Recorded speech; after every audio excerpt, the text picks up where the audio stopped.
Okay, so welcome everybody. I wasn't here last month, so I'm catching up, and neither was Terrence, so we've got a lot to cover. We do have a lot of people here, but it would be really helpful if all of you would quickly stand up and introduce yourselves, please. Those are the audience. Gretchen, we're going to see you later, so it's different. So. Hello everyone, I'm Brian Morley of Jacobs. Pleasure to be here and see what you guys have got going on. Okay. Chris Brode, part of the presentation team tonight. Got it. Lindsay Souza with AECOM, also part of the presentation tonight. Nick Vandercroft, also with AECOM. Tony Pickett with the Urban Land Conservancy. Sandra Morales, community, I'm part of the Woman and Commercial Business with Limbo. Nancy Grandis-Jones, JJJ Properties, and Global Civic Partners. And you're really on the committee. We know that. Eric? No, I know she's not. No, she's not. But when Vern's not here, she sits in. Eric Anderson, CH2M. Hi everybody. Karen Akunda-Card with CH2M as well. Okay, great. Thank you very much. We're going to go off agenda for a minute. We've got, I'm going to turn it over to Terrence to walk through. I'm sorry, you're eating. I know, you're chewing. I'm sorry. I'll talk a little bit more. Just took the biggest bite of his life. I know. Terrence would like to, we have a couple of updates before Paul Andrews gives his regular National Western update from when we get to the partners. We do have, Terrence would like to talk about some changes and different things that have happened at the National Western in the last 10 days. And with that, I'm going to turn it over to Terrence. Thank you very much. All of you know I'm Terrence Carroll. Instead of speaking in my role as co-facilitator, I'm actually speaking in my role as treasurer of the board of the Western Stock Show Association. We've had a few changes that are absolutely amazing changes and positive changes over the last 10 days or so.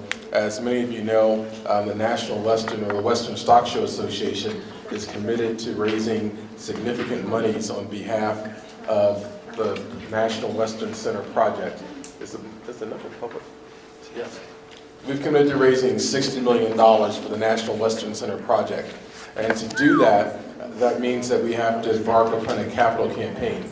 We only can think of one person involved with the Western Stock Show Association who has the leadership and the experience to be the chairman of that capital campaign. And the chairman of that campaign will be Ron Williams.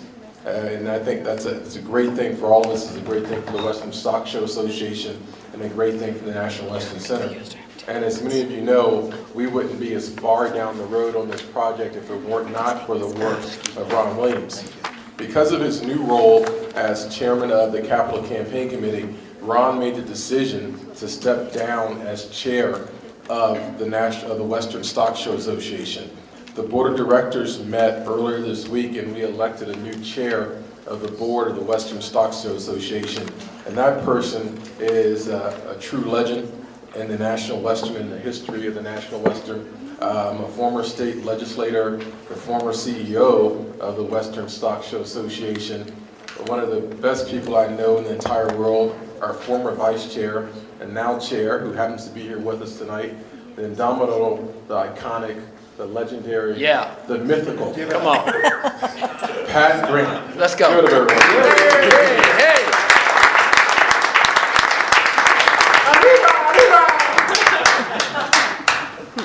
Amen. Word, Pat. Let me just say, I haven't had to give speeches or comments for a long period of time. Thank you, Terrence. Thank you, Maria, for co-chairing what is a really, really important effort on Stock Show's part, and that is to make sure we reach out, we communicate, we better understand and know full well where and how the neighborhoods are is part of this planning effort. So I'm fully committed to it. Appreciate everybody. Thank you, and on with the agenda. We'll go directly to Paul.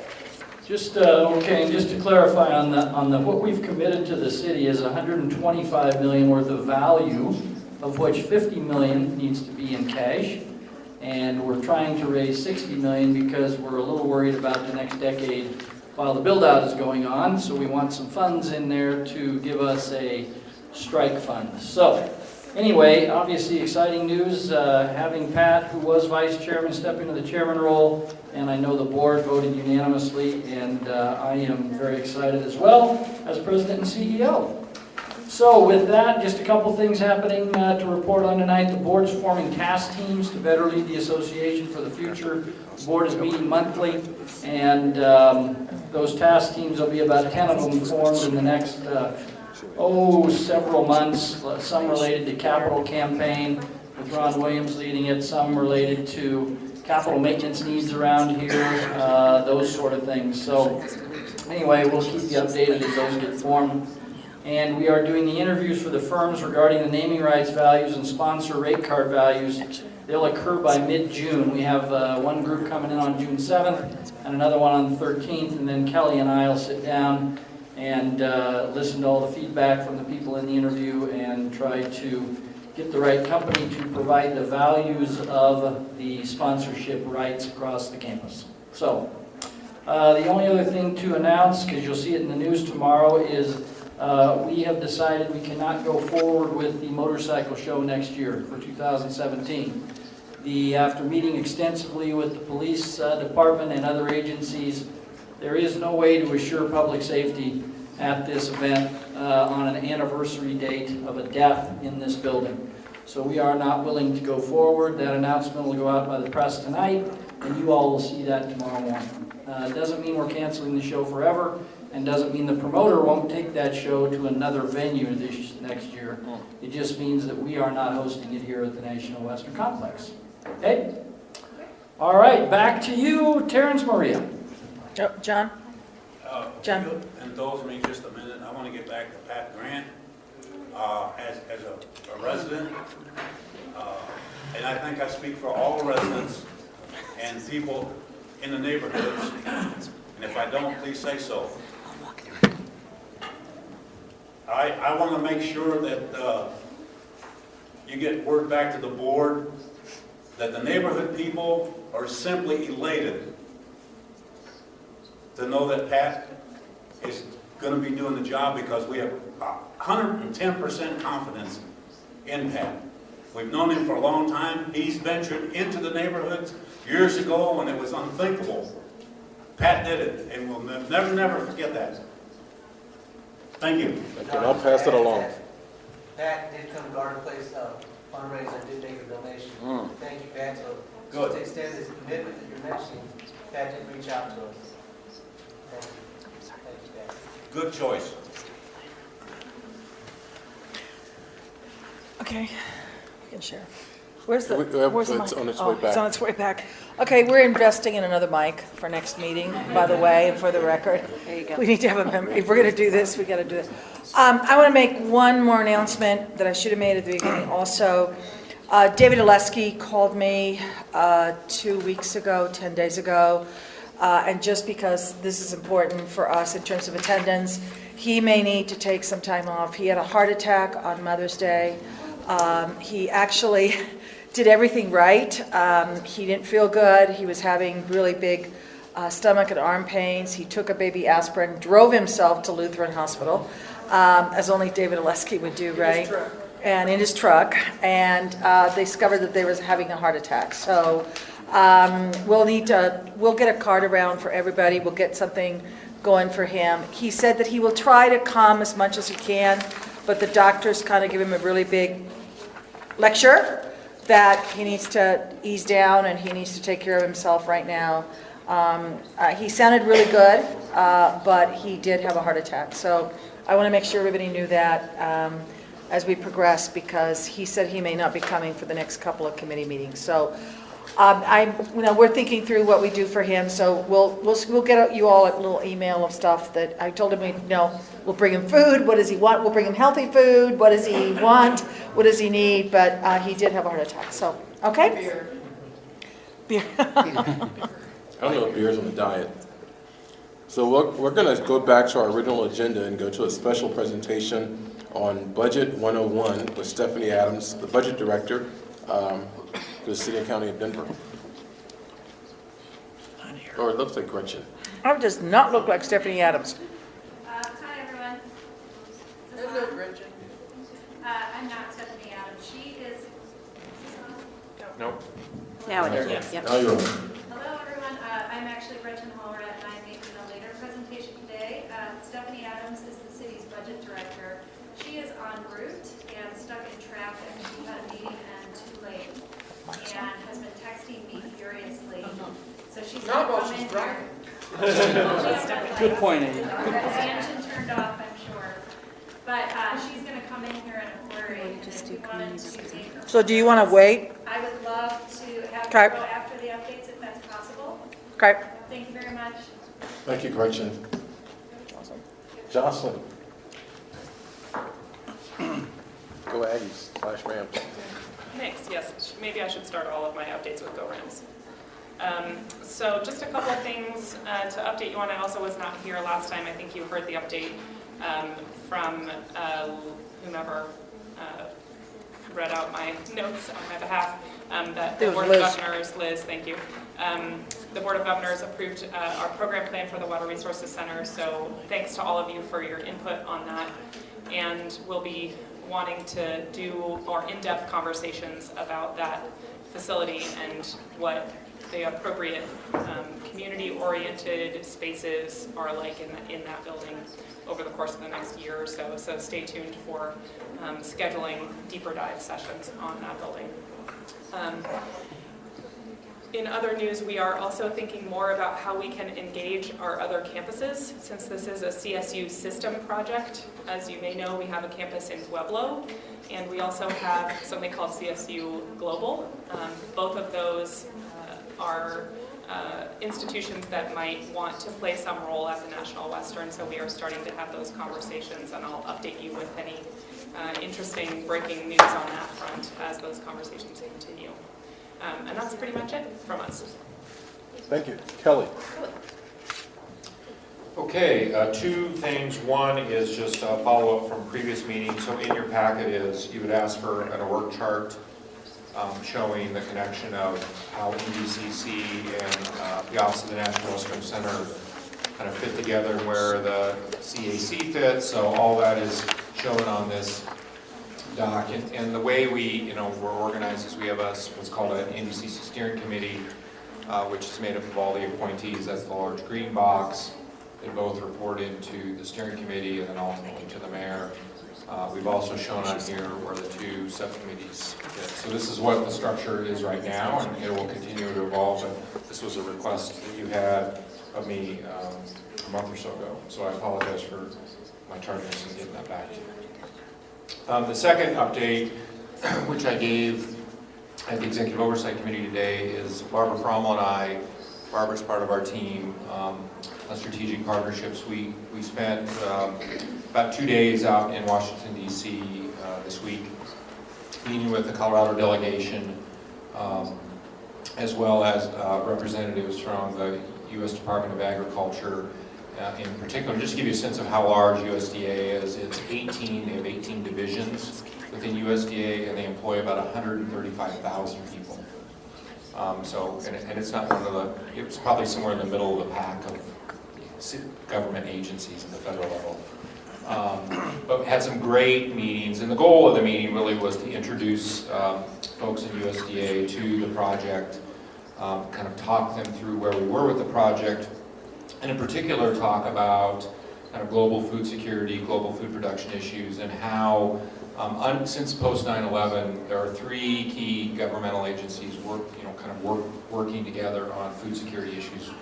So USDA is one, the FDA is the other, and then Homeland Security is the third. And so we met with two of the three of those agencies, and just kind of had a conversation with them about where we are and how we want to have the federal government and those agencies in particular be a thought partner as we think about the possibilities of the federal government being involved in this project. And it was the the spectrum of issues from urban agriculture to as an example, USDA has some aging laboratories. They have about 90 laboratories across the country that are aging. So geez, we had a conversation, could it be possible that some of those laboratories end up at this campus, new laboratories end up at this campus as they close down those old obsolete laboratories across the country. So that's an example of one of the conversations we had. And then obviously we continue to ask for support from our Colorado delegation as we seek federal partnerships and federal support for this project. So it was a quick trip, but one where we, I think, laid some good groundwork, and we're excited to continue that conversation. And, and my takeaway from it was the folks at USDA in particular were really intrigued and I think really blown away by the scale and scope of this project, the level of support for the project, and I think we did a good job of kind of setting the stage. And we'll, like I said, we'll continue those conversations as the project moves forward. So it was a quick couple of days, but I think a really productive couple of days. Thank you. I don't think Stephanie's here yet, is she? No, so we'll go to Drew. We'll go to Drew for EOC.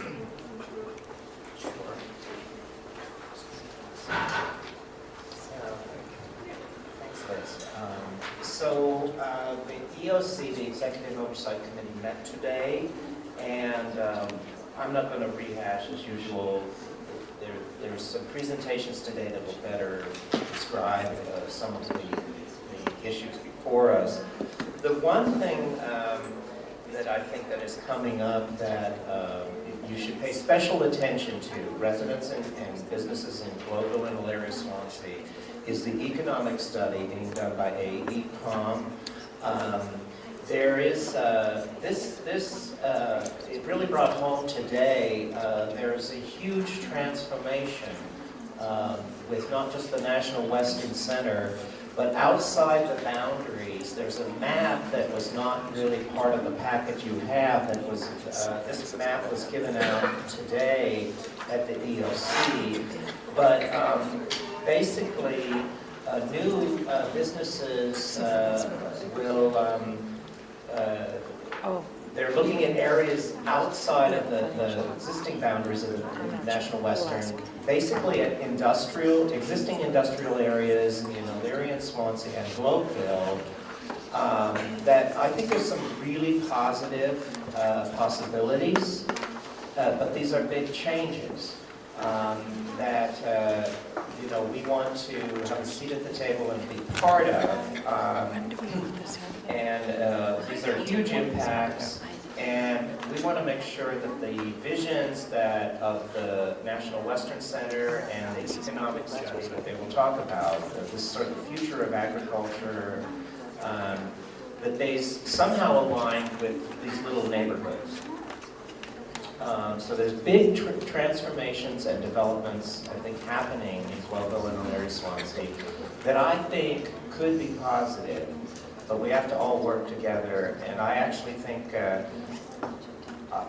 residents and businesses in Global and Elyria and Swansea, we have a lot of work to do. I think the map is being passed out now, so thanks, Chris. Let's look at this. I think there's a lot of potential. I know, for example, in Elyria, there are giant areas that are very contaminated, a bunch of junkyards, near a commuter rail station that,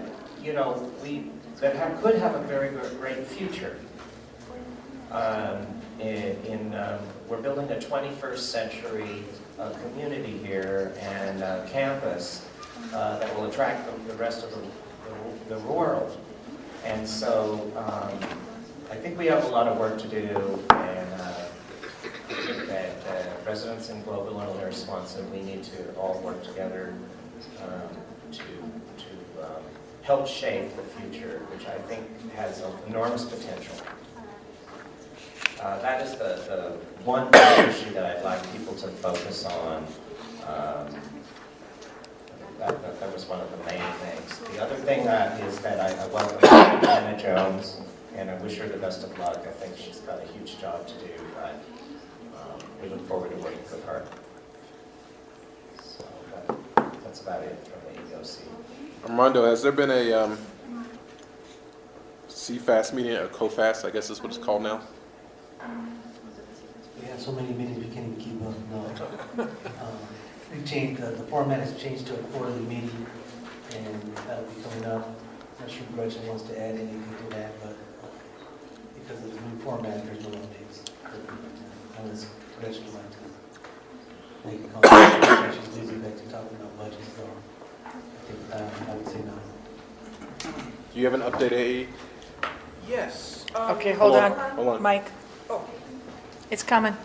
I was gonna wait, Mike, he's over there. Okay, the Events Programming Advisory Subcommittee, yes. That sounds like something you use on RTD, but it really is a subcommittee of NWC. There's activity going on for us to gel a sequence of events that will, in a broad scope, I'm very optimistic, engage a greater breadth of the constituencies, especially Globeville area and Swansea, that can get a grasp of what's going on and start getting involved with NWC potentials. So a few things have happened. Working with Michael Sapp as part of the events task force in the EPAS, we've made some preliminary, we got some initial conversations going on about bringing some of the workforce development partners into neighborhood events. Globeville Cares has moved their pool opening that is traditionally in June to the Denver Days window, and we're going to be doing this is an opportunity for everyone in the neighborhoods, and groups will be being informed of possibilities of plugging in to do an event that really puts some spotlights on educational workforce development types of things that are emerging. The workforce development potentials are huge, as we know, and people need to get ahead of that. And programming in education and workforce and training is something that can be considered soft programming. There was a spectacular presentation of 285 signed a petition with 285 signatures to Anna Jones and Michael Sapp, who came to Swansea Elementary School today to meet with the Muffins with Munoz and East 47th Avenue and York Street project is getting tremendous momentum, and probably two-thirds of the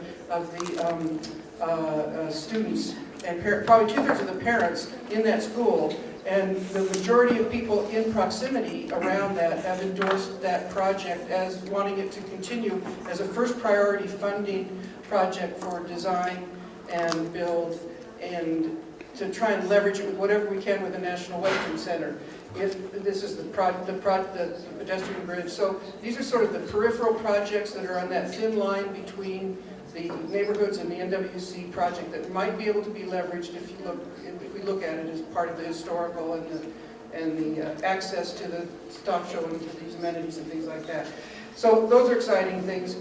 There's conversations that I hope we can have, because in talking with people in the neighborhoods, as much as I can, and for the people that got a hold of me from the CAC, the interest is here to have what could be called a sort of a first stage farmers market. The goal is to have the market, but could we do something on the footprint of the National Western Center somehow as we go forward this season and start talking about what the enterprise is, what the business plan would be, even though we have the big vision.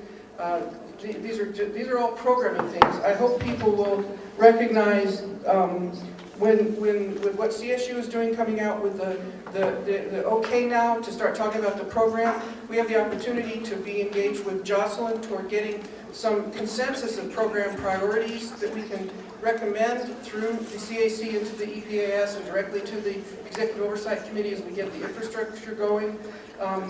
Albus Brooks is, correct me if I'm wrong, but Albus through the Business Committee, I think, is the chair of the Workforce Development Task. Okay, so we have some really great bridge work to be doing.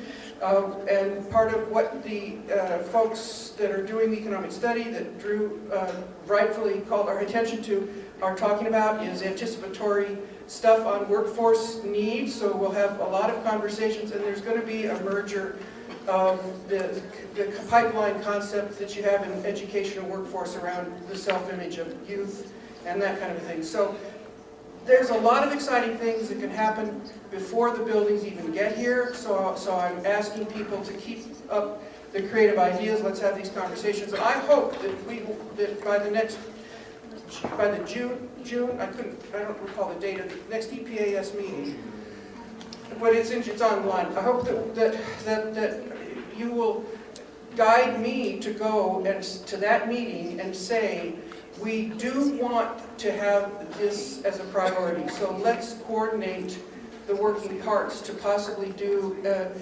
first stages farmers market, or let's start talking about the enterprising business models and how it relates to education training.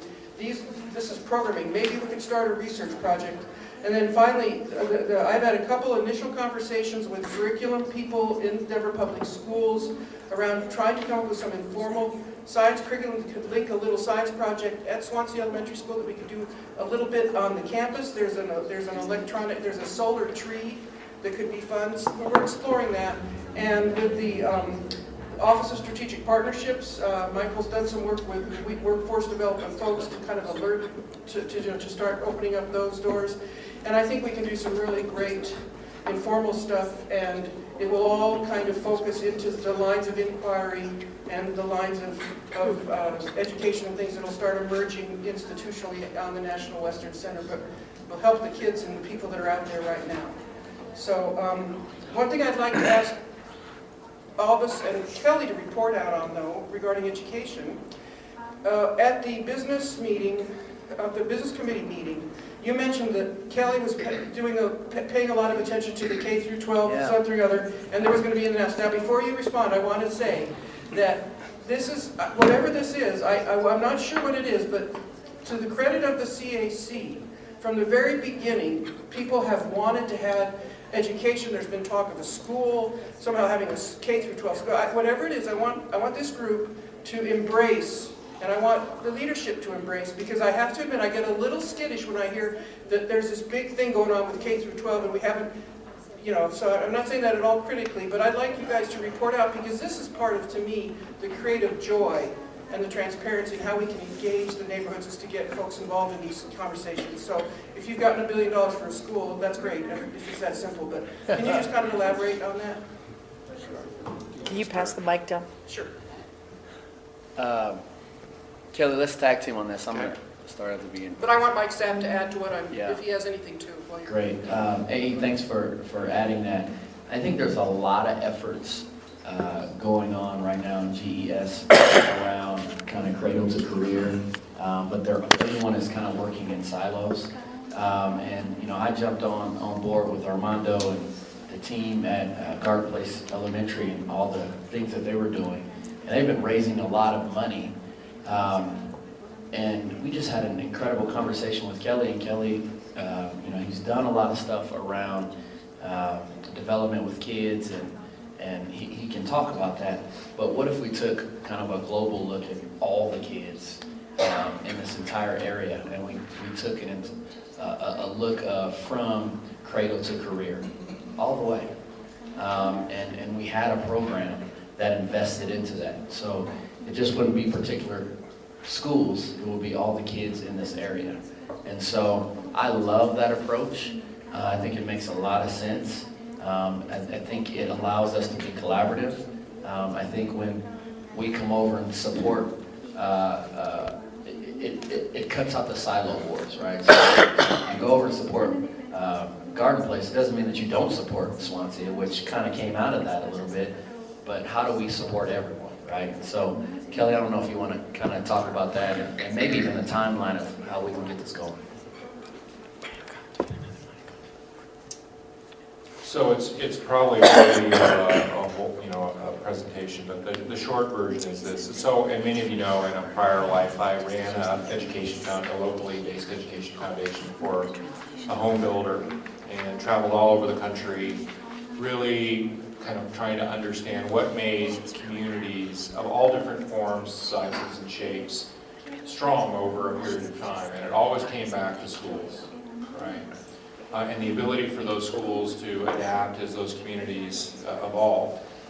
And so, just based on kind of that national discovery that wasn't that long ago, but there was those common themes, and then based on work I've done here in Denver, I did a ton of work in Green Valley Ranch, in the Montbello area, for a number of years. And so what it's generally called is an education summit. And to Alice's point is you look at the continuum from preschool to post-secondary, and you bring all the associated entities together for usually a 2-day event.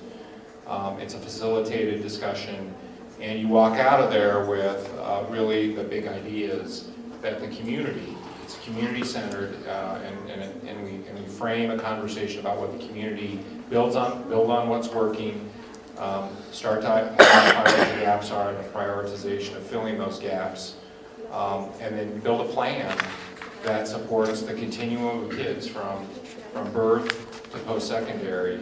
And and I can tell you, we can at some point, if you guys want to do a field trip, we can take you out to Green Valley Ranch and show you the one of the campuses we built out there. It's a K-12 campus,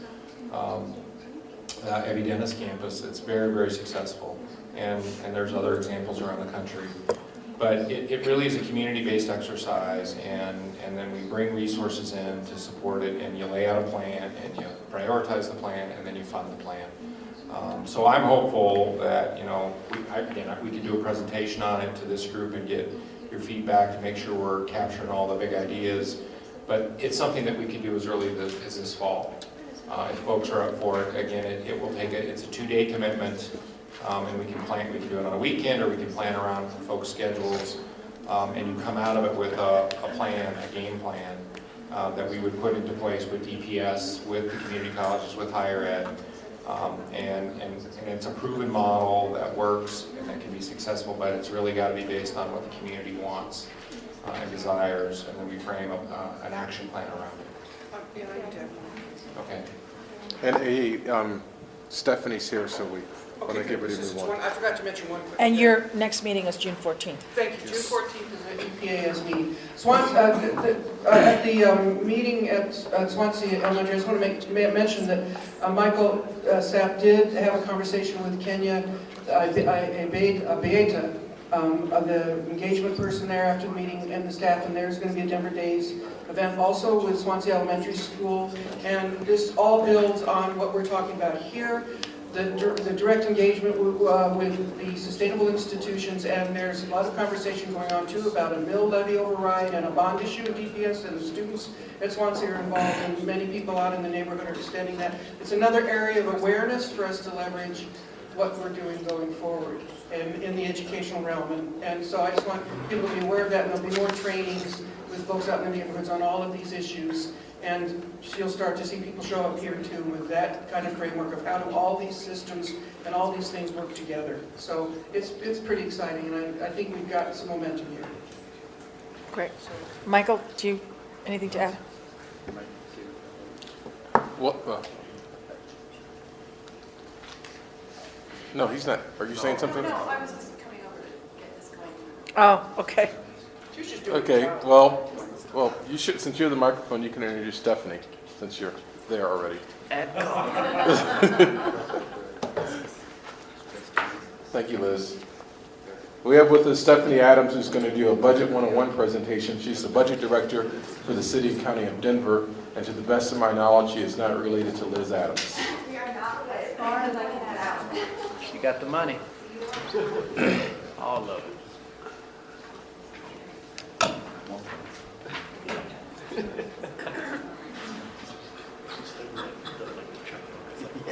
Making noise like it's warming up. We need lamps. Michael, have you been introduced to the group as a whole? Did that happen last month while I wasn't here? Yeah, you did a great job. Oh, I did 2 months ago? Okay, I'm getting old, I don't remember these things.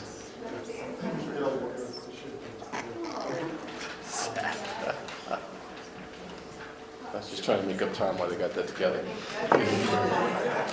she's You know, when we have new buildings, we'll have better acoustics. most popular woman in the city. do this technically, it shows you our needs. And the floor Yes, is I know yours. you do. The mic's not working. Give her that one. You can have, it was working earlier. Gretchen broke it. Michael, you're more house man, you should be able to figure that out. I'll just talk really loud, maybe. No. No, the translators have really requested that we do this. We will have another mic by next meeting. It's not catching me? It's working, I hear it. You have to talk right into it. All right, is that working? Yeah? All right. Well, thank you. My name is Stephanie Adams. I'm the Budget and Management Director for the City and County of Denver as of March of this year. Actually, it started. And I was asked to come and just give you a little bit of an overview about the city's funding process, just to give you some context that I hope will guide your conversation. So let me just sort of start out by talking about our annual appropriation. I don't know how much you do and do not know, so I'm going to be really pretty fundamental about some of it. So forgive me if you already know some of this information. Well, the committee requested it a while ago. Thank you. So we are actually on a calendar year, if that helps at all, and we really talk a lot about some of the two primary funds that you'll hear a lot about during our annual appropriation process is the general fund. And the general fund is about $1.2 billion. Its primary source is sales tax, so you oftentimes will hear a lot about that. It's about 50% sales tax. It also includes our property tax. And then capital improvement funds. So those are the kinds of things that we use for infrastructure, right? So our roads, our buildings. And that is part of our budget as well.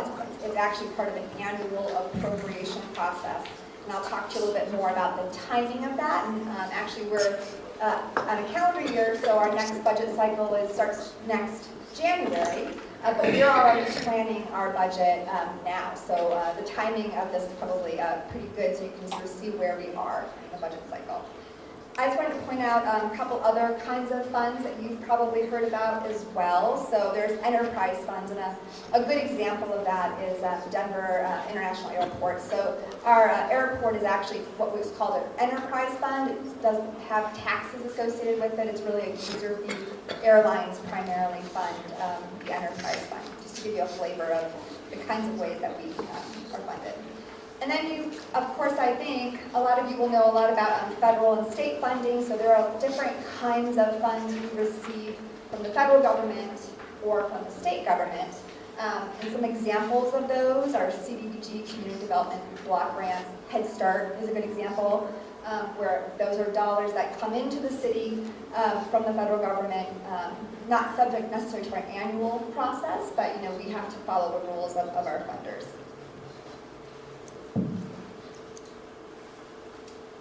This is just an idea of how we spend our money. I can give you a flavor of where our money comes from. So again, general fund dollars come primarily from sales tax, about 50%.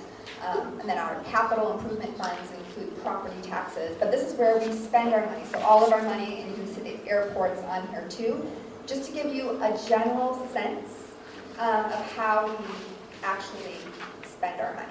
I do want to point out to you that the NWC-CAC, for instance, is part of that sliver right there around community planning and development, which is about 3%. So that particular team sits in that space. And I'm going to talk some more about the actual process. I know you're talking about schools. You'll notice that we don't have schools on here. Maybe you already know that. Schools have their own funding. We do partner with them, and we've done things like partnering and supporting programs, but in general, we don't fund school buildings, for instance. Maybe you already know that. I wanted to talk a little bit about capital improvement dollars in particular, just so you get a sense of what that looks like. So our capital improvement dollars, about $600 million on an annual basis. We first and foremost invest that in payments that we're required, like the bonds. So those payments that we need to make around our debt. We also recognize we have aging infrastructure. Once we invest in our infrastructure, we want to make sure we have a solid basis to make sure we maintain that. And so that takes the next sort of tier of our dollars. And then there's this pocket called discretionary dollars, this bucket, about $10 to $11 million per year. And I don't know, and if I go back here, you'll see a lot of these particular agencies compete for those same dollars, that $10 million. So Public Works, our safety friends, Parks and Recreation, we're all trying to fund them when it comes to capital projects in that $10 million pool. So process. I just wanted to give you an idea of what the process looks like. We're actually, of course, in the second quarter now, and so the way that oftentimes the way we figure out how to invest in our community is through this process. Our city agencies, so Public Works, Parks and Recreation, work through the budget process, submit requests to the budget office, and then we go through those requests and we try to get an idea of what's out there. We try to understand how to prioritize as a city. You will probably not be surprised to hear that the amount of requests that we get every year exceeds our ability and our capacity to fund all those things throughout the whole city. Once we've kind of culled through those requests, we do share that with the chief financial officer, and then at the end of the day, it's the mayor's budget. So the mayor makes the final decisions on what we fund as part of our annual appropriation process. We are required by charter to then present the mayor's budget by September 15th to City Council and the public. And at that point, City Council reviews it. We do have a public hearing, and then they make some final decisions. We may have some conversation about it, and then we adopt it certainly before the end of the year, so we can start that budget for the following year. So again, this is our annual appropriation process, just so that you have an idea of where we are currently. I know that many departments will meet with city council members to understand what the priorities are in their areas. So that's kind of how it gets through a pretty big process. There are some other funding strategies that you perhaps have heard about, or perhaps you have been curious about. So we do a general obligation bond about every 10 years. The last time we did one was in 2007. So that's very similar to some of our capital improvement projects. So investing in, we were just talking about 2007 bond projects recently, actually. Park irrigation, street overlay, sort of a lot of infrastructure, one-time capital investments that we make. Of course, you're probably familiar with tax revenue bonds, since that was part of the 2C. That's very structured and very, as our general obligation bonds, about what we can actually fund and invest in. It's described as part of that bond process. It's how we're really specific about how we do that. And then just as a side note, and this is from my other life before this, is grants. Oftentimes when we have very specific projects, the city will apply for grants, sometimes in partnership with nonprofit organizations, and that's something we also do as a city on a regular basis.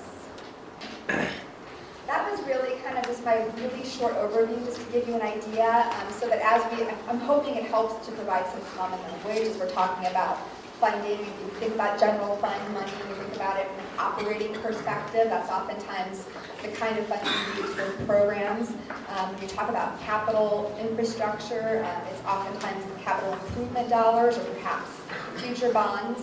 So I just wanted to give you just a little bit of a really high level overview, just so that I'm hoping it'll help facilitate the conversation. Is that kind of, does that make sort of sense? It was very, very high level. That makes sense. Questions, Armando?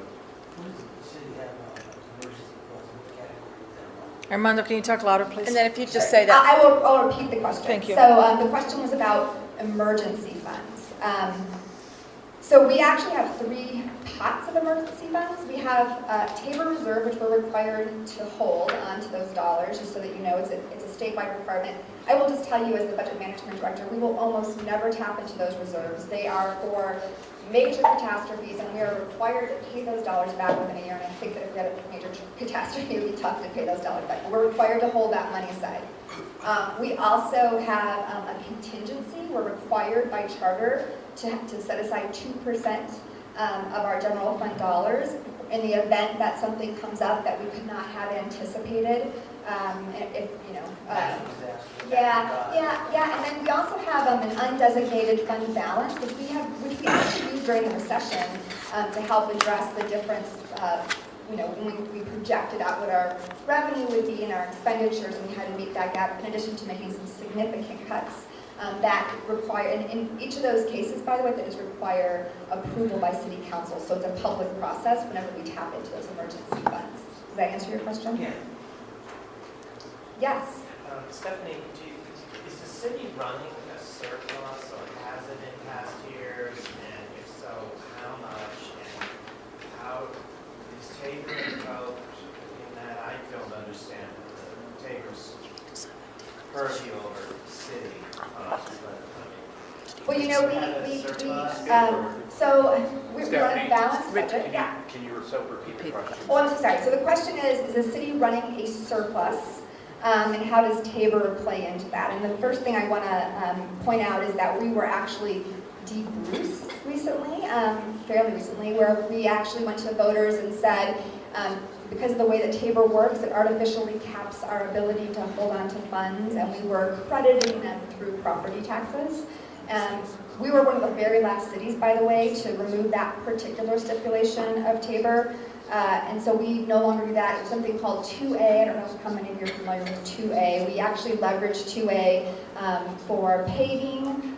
We used it for after-school programs. There were a couple different specific projects. So that part, we would have had to refund to voters, and because they allowed us to keep those dollars, we kept those dollars. So that's one part of it. As far as the surplus goes, we are required to have a balanced budget. So I would say that this kind of plays into the question about our emergency funds. We're required to have at least 10% in undesignated fund balance. Our goal is always 15%. So we always have a little bit more. That's always our goal as a city. In previous years, we've run about 20% in terms of undesignated fund balance. So I wouldn't call it a surplus. We reinvest that into the next year. But our goal, this is how it works, right? So it's January 1st. And we have to plan for the upcoming year, but we haven't collected all of our revenue yet. So we have fund balance from the previous year. We hope we make a really good projection for the upcoming year. And then we budget accordingly. And then at the end of that year, we true up and we say, okay, well, our fund balance was above 15%. We roll that into our plan then for the following year. So it's not a pure surplus. We try to figure out how I think probably the only place I can think of where I would say we overperform in our undesignated fund balance. So 15% is our goal, and if we end up at 20%, for instance, we roll that into the plan for the appropriation for the next year. Okay, so if you do have more than you thought you did, Yep. you sort of find new ways to spend it. We put it in the same process. I think that's sort of the point, is that what we try to do is we make sure that through the budget process, I'll tell you, last year we received 500 different requests for operating increases, and we were able to fund about 44% of those requests. And so as part of the budget process, what's really important is that as we true up the year prior, we have people make their requests through the budget process so we can see the full extent of the needs so that we make decisions as part of a bigger process, so we can go to the public and say, here's what our budget is. So it's not, I guess I want to make sure you understand that if we overperform in terms of revenue, we actually add it in as part of our projection for the upcoming budget year, and we run it through the process. So we make sure that we don't make sort of individual decisions because we know what we settled up for the year. We try to make sure that it runs through the process so that Parks has an equal opportunity as Public Works does, as our police department does. We make sure there's a process in place to address that as part of the annual process. We can talk some more, Drew. Sure, definitely. Yeah, maybe. We can geek out on budget. Yeah, any other questions? Seeing none, thank you very much, Thank you so Stephanie. much. I really appreciate this opportunity. You'll take one and pass it on. Sure. Liz wants the mic. Liz wants the mic. Liz wants the mic. One Adams to the Why don't you next. go One after upstairs. another. You want me to go up there? Yeah. Front? Well, to make it easy, I'm going to pass out, we're passing this out, right? Yep, passing that out. Sorry. Just take one and pass it along. Liz can explain the color coding. I've got one. Also, we have an email from Mickey Zeppelin. He could not be here tonight because he is traveling, and it relates to this issue. Actually, it's about National Western Guidelines, so About the work plan. yeah, it's about the work plan, so just keep it so that you have it. Can you guys pass it? Sorry. I read too fast. I thought it said advisory guidelines.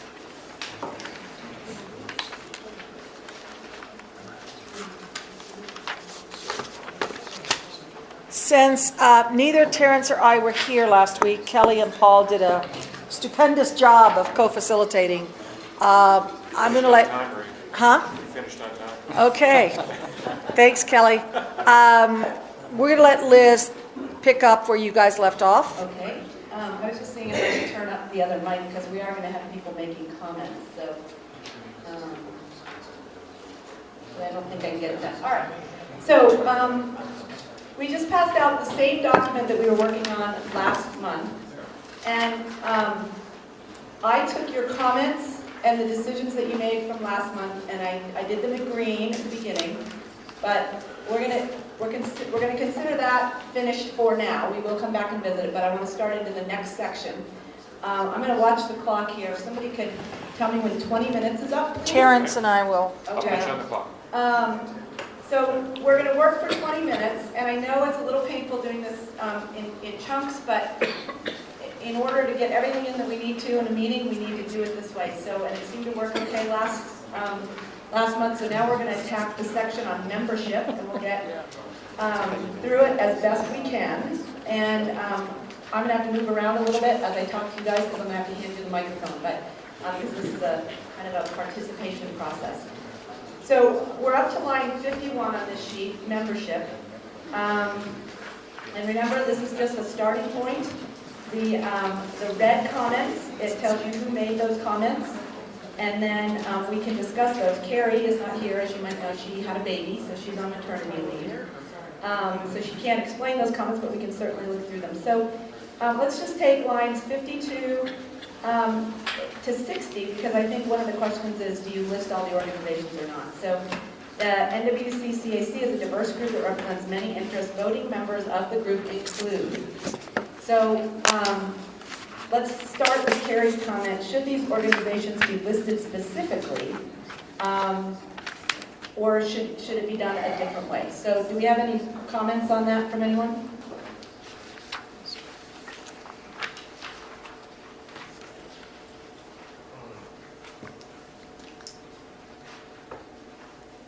Drew? You look like you want to... Okay. Great, thank you. That was Nancy. Okay.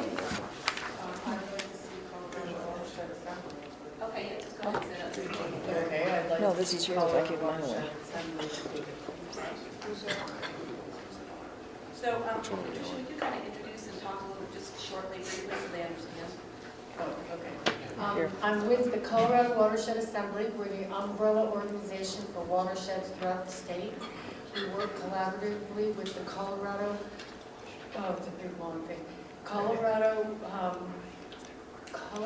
Water Conservation Board and the Colorado Commission for Water Quality. And we were originally funded, starting in 2004, through the income tax checkoff.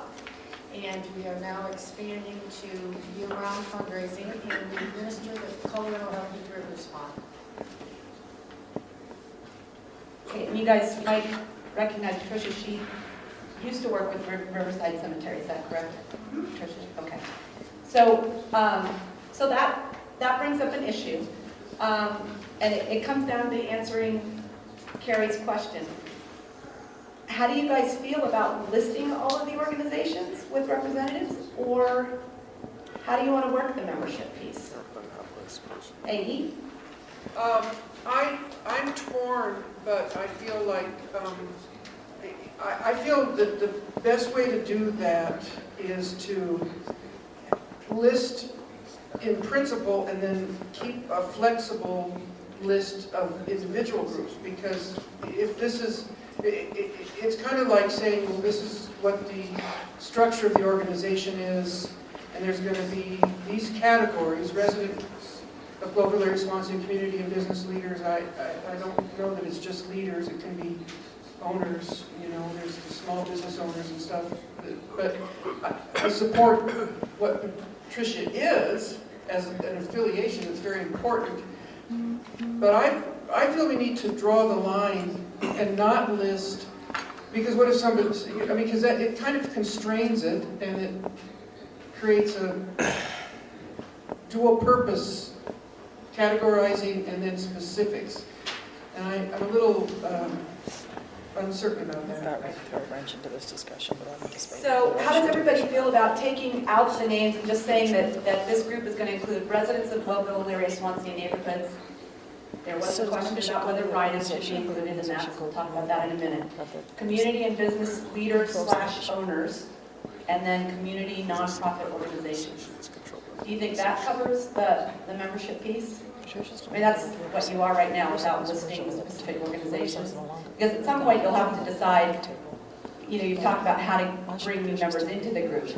And so one of the requirements would be that they fit in these organizations. Yep, John? I'm not quite sure. I think if we look back as to how we evolved to become the group we are today, I don't want to exclude anyone.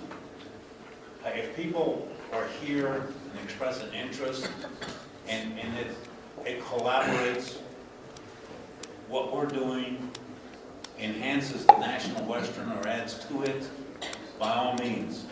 I don't want to nitpick on any one particular. I think we got to push for maybe an overview or a couple, but I don't think we should be excluding anyone. We should try to be as inclusive as possible. As long as it coincides with what we're trying to accomplish.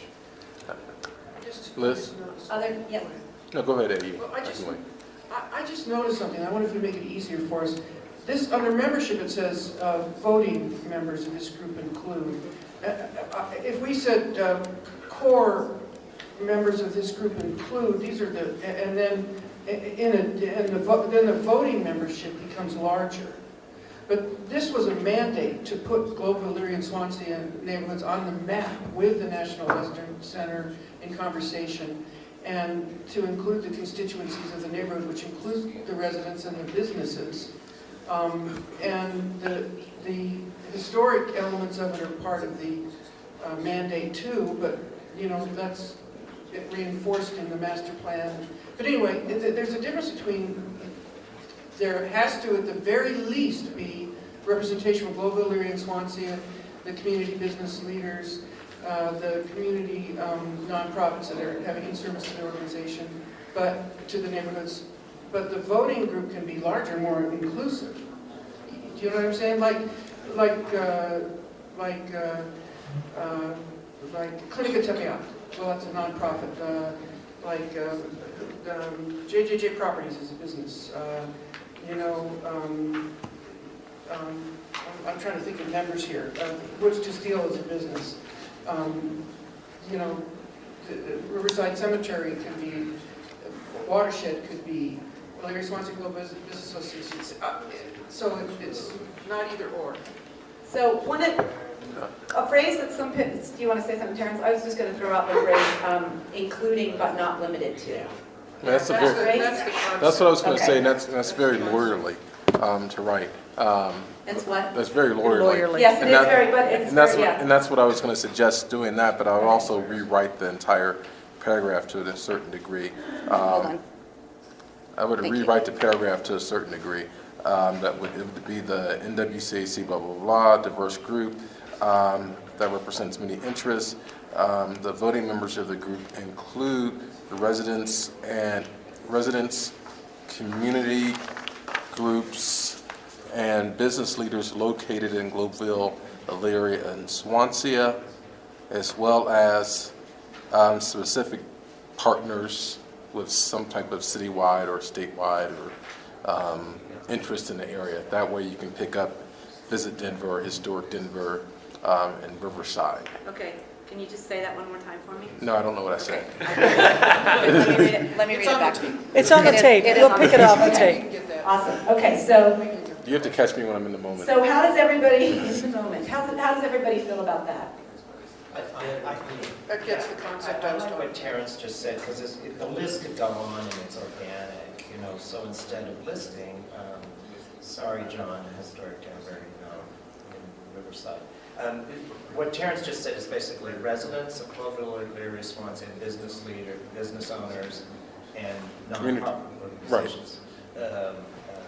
As well as other communities or organizations. So I have an interest that in, have an interest in yeah. what you said before. And then rather than listing specific entities, because that's going to change and grow. And there's some entities that may drop off that, exactly. and we don't have a way to account for it. For instance, you know, Patricia's left Riverside, left the cemetery. I hate to say the word cemetery. She's left the cemetery. We don't have a replacement from the cemetery, nor do we necessarily know if they want to continue. We're working on it. We do. Okay. We're hoping. We are. Okay, well, they do now, But the point you're making is valid. yeah. Correct. Yeah. I agree, but I think it should stay voting members of the group included, because this pertains to who has the voting power. Correct. But are not limited to. Yeah, but That was the point I was making. voting Terrence, members of the group include, but are not limited. That speaks exactly to what I was trying to reach for. Thank you, So Eddie. that's- I like being called beautiful. Say, you like that? Beautiful. I like being called I'll beautiful. keep that in mind. I'm going to take that you called me beautiful. Great. To reinforce how good that is as a solution, we have the mechanism built into this where everyone that applies will be vetted through the process we're setting up to show intent and what the value would be for each person coming and each group and each business, et cetera. So it can be expansive as well as focusing. Great, okay, so we agree that, I'll get that really, what is it, what kind of language was it? Beautiful language off the tape, and we'll get that in there. Okay, so that kind of takes us, you know, you can cross off lines 61 to 73. Those were comments that Carrie had made, and but I think what you just did above takes care of that. Does everybody agree with that? All right, okay. So then you go to the next section, starting at line 77, the NWC partners are non-voting members of the committee and include, and that just lists the partners currently. Line 79, I think for precision of language, instead of National Western Stock Show, we should list the Western Stock Show Association. Okay. If you guys didn't hear him say that instead of calling it the National Western Stock Show, we will list the Western Stock Show Association. And I have an amendment. Okay. On this. Well, we're not partners. I think we have to put in there that non-voting members, I think it ought to say that non-voting members of the committee include the partners, but also the two co-facilitators. We are not voting members of this committee, and it needs to say that very clearly. If you're going to, 135, line 135. so why aren't they grouped together if we're talking about non-voting members then? Hold on. 135. Oh. Oh, yeah, so we can move that up into membership. I just think it makes more sense for everybody to clearly look at who's voting and who's non-voting. Okay, yep, So perfect. just move it up. But I think that's a good phrase, the meetings are facilitated by non-voting members. Yeah, I think we're trying to keep it in I think we're places. keeping it, but I think we need to make it clear, Okay. because there are times when facilitators have been otherwise. Does that mean I have to stop voting? You've been doing that under the table? It just doesn't counter. Okay, so everyone's happy with that. We're going to say that the partners and facilitators are non-voting members of the committee. Yep, so we'll put the facilitators in that list. Okay. Sorry. Okay, so then we're going to talk about replacing, expanding, line? You know, if there's a resignation, if somebody. Which line? Which So line? we're going to start at line 86 and go on to the next page to talk about, basically we're saying that the CAC recognizes that from time to time they need to replace members who resign or expand its membership. To do so, the committee will use the guidelines that follow. So that's, if we go to line 91, everybody read that, and we need to decide, and maybe we just go back to our statement about membership. But candidates for membership must be residents, business people, or representatives from organizations serving the Globeville area Swansea. And then Rhino is in there, so we need to have a little conversation about that. Should it be candidates for voting membership? To be clear, it should be. What? Okay. To be clear, it should be candidates for voting membership. So Drew, just so everybody can hear, Drew said, should it be voting membership? And our lawyer says, yes, to be clear, we should say voting membership. I'll send you my bill. So, yep, hold on. You know, like that. On candidates, you have Rhino in there, and then on membership, it's not there. So to me, there's a lack of consistency. That's true. Yeah. And if we're going to include Rhino, then we should include Cole neighborhood. And Clayton and Whittier. Yeah. Shit, why don't we include that? I freaking The reason, from my perspective, the reason Global area and Swansea are clearly identified is because of the role that we played in the past, meaning the role the residents have played. We have a closer tie or closer association to the National Western Stock Exchange than those other neighborhoods. Either we primarily focus on those three neighborhoods or we expand it, I think, one or the other. Just for the sake of, I mean, I don't really have a preference, it's your decision, but it does make some sense to have Rhino in there simply because of the way the master plan is drafted. Rhino is adjacent to the master plan, and in many ways, Rhino is part and parcel of the master plan, whereas Cole, Whittier are not part and parcel of the master plan geographically. So Rhino geographically makes sense because of the way the master plan is drafted. Cole and Whittier don't necessarily make sense if you look at it from the perspective of the master plan. But if you look at it from the boundary standpoint, part of Rhino is in Globeville, which Nikki knows both, and then the part of Brighton Boulevard and those other folks are part of Cole. So they're kind of down the middle, and then Rhino expands all the way into some parts, even into downtown. So that means they're pretty much all over the place. No, it doesn't. No, it doesn't. Rhino does not. Well, I mean, if you talk to the president of Rhino, he'll tell you that they go all the way up to Lake. You go pull up the Rhino.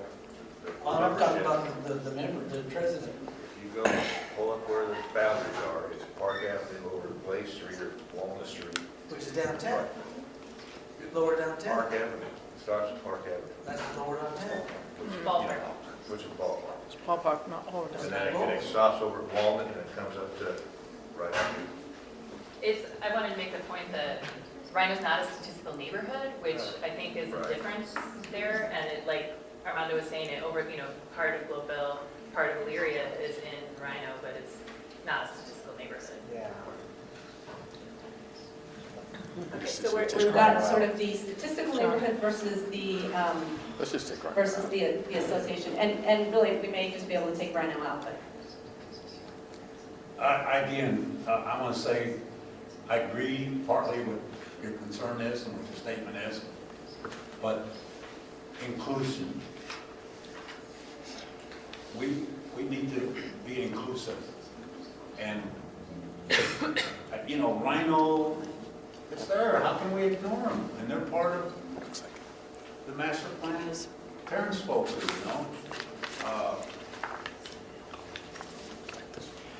So I say, we need to be inclusive about who we work with. I agree with in being inclusive and kind of want to harken back to the founding principle of this, which the National Western Center Citizens Advisory Committee was to elevate the integration of the Globeville area Swansea neighborhood plans with the master plan as part of the 6 NDCC portfolios.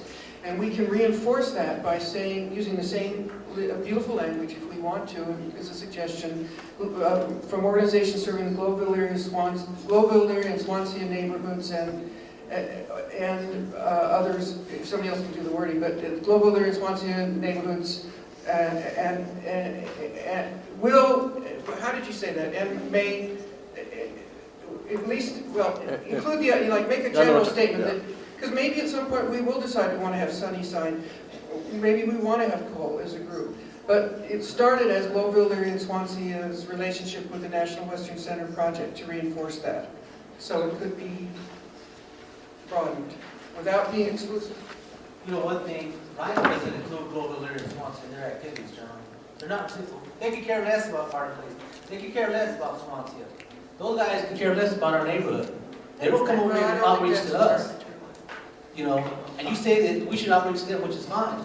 I'm every for it, every bit, hey, let's be inclusive. But I take it upon anybody in here to reach out to Rhino and tell them, make sure that we start getting in on their action over there. That's all I got to say. If you want to include them, that's fine, but they need to be helping us as well. So I think Tracy Weil was on this committee. He still is. So, and he still is, and so there is representation. So is Mickey. Yeah, and so is Mickey, Well, although Mickey Mickey does, says he's he lawyer. represents Brookville. He's But- not answering. Mary Liz is Rhino. I'm Rhino staff too. I mean, I've just Sure. been listening and absorbing, Sure. trying to figure out. Well, why don't you comment then? Let her comment. I'm trying to understand by listening, I guess, what the voting membership part of Rhino would be. But we talk about Globeville and Elyria all the time over in Rhino, and I was reaching out to Drew recently about Garden Place and different ways that we could bring some of those resources out, but we talk about it all the time as inclusive, and I've brought art tours up into Globeville. We're up on Washington Street as members, so I think we're happy to be inclusive and involved. I'm just trying to understand, I wasn't here for this last part, so I guess I was just listening to understand how you all were fitting Rhino, because I've never seen Rhino listed in here either. I mean, I reached out to Andrew Feinstein. He didn't even know what Garden Place was. He didn't even know it even existed. And yet he's your president or one of your most local people over there. And he's right at the threshold, driving policy all over Rhino District, and even city and county Denver. He was one of the main focal persons of being in the World Trade Center over there. Yeah, when we asked him, he did reach out, but it was us reaching out to him. It wasn't the other way around. So by your definition that you guys come and reach out to us, hey, I'm here 24/7, 365, been here since 1963. Please come on down. So maybe we don't have to name Rhino, but I think it could be, organizations serving Globeville, Elyria, and Swansea, and other neighborhoods with a stake, or Other neighborhoods impacted by the National Western and other Center neighborhoods Master Plan. impacted by the National Western, because we, Armando, we do have a mechanism for admitting people, like Tracy Weil is here, so if we want people from Rhino, we have a process that we can admit them or not, so. My but point is, you all want to work together, let's do it. Yeah, I think that we should, but I don't think we want to prejudge that, one neighborhood is, No, I'm not saying that. I said it's all. more. For the purposes of this document. Yeah, for the purpose of this document, like what Terrence said, maybe we don't name Rhino, but other impacted. And I would reference the National Western Center Plan, Yeah. neighborhoods impacted by the plan. That way we can be Yeah. inclusive. And that gives us a framework for vetting with people coming Juan had his hand up, Liz. in. And then, Candy, So did I. Oh, and sorry, Candy. So I didn't see you. I agree with what you said about including neighborhoods that are impacted, and that's why I think we need to talk about what issues, what projects are actually part of implementation of these various plans. Because last night, the 38th and Blake zoning map, that affects Cole, and that's like just right on the others. They're affecting at least 2 blocks into Cole all along 40th, and I think that that's directly connected to this. So maybe Whittier is a stretch, but I think Cole is not a stretch at all. One. Sorry for listening to Candy. Didn't see you over there. Fun. Yo estoy de acuerdo también con Terry. Sí se puede incluir a a ese vecindario, Reno, porque es comunidad. I agree, I am in agreement with Terrence because I do believe that we can include, and that we should include Rhino because it's part of the community. Y si vamos a integrar organizaciones, hay que ser muy inteligentes, que no sean con fines de lucro. If we are going to bring in organizations, I think that we have to be very smart about it and we need to make sure that there are nonprofits. Porque aquí dentro del vecindario hay organizaciones que se dicen ser sin fines de lucro y están lucrando. Gracias. Here in the neighborhood, there are several organizations that are calling themselves nonprofits and actually they're making profit. So we have to be careful with that. Thank you. Thank Okay, you. we're coming down to our time limit, but I want to get through this particular issue because I think we're almost there. Just generally, let me throw out the statement that Terrence made, that candidates for voting membership must be residents, business people, or representatives from organizations serving the local area, Swansea, and other neighborhoods impacted by the National Western Center. Now, the one thing to remember is that, I think you brought it up, AE, is that the person has to come to a couple of meetings, you have to hear from them, you get a letter from them, you understand who they are, what their connection is, what their interest is, and at that point, you as a group will be able to bring somebody in or not. And so this allows them to come in and make application, has a level of inclusivity, and then allows you as a group to say, you know, this is an area where we need another member if you choose to expand your membership. Does that make sense? Did I capture Yes. that? Uh-huh. Okay, so we have one last section, and Wait. can somebody tell me? Where are you going? Oh. Where you had, where, Okay, so which section? I'm just asking- I have a question that's starting on line 113. 113, okay? Because I was gonna go up, I was gonna say, do you want to do 100 to 121, or do you think that it's going to end up taking us too much time? So Maria, what's your question, and then we'll decide. So I have a question, because I think you can read this. When it says, members who fail to attend 3 meetings in a calendar year will be asked to step down from the committee and a replacement will be named. I think I would feel better if then instead of a replacement will be named, that sounds immediate, Yeah. that a solicitation or the process would be reopened again to fill that position. Okay. You're not just all of a sudden doing a tit for tat. And unexcused absences, that's clearer, I think. Oh, yeah, Yeah. unexcused, yeah. And there's also a language thing based on that, in terms of, you can read it both ways. You can read it in terms of failure to attend 3 meetings either could mean you failed to actually show up for 3 meetings, or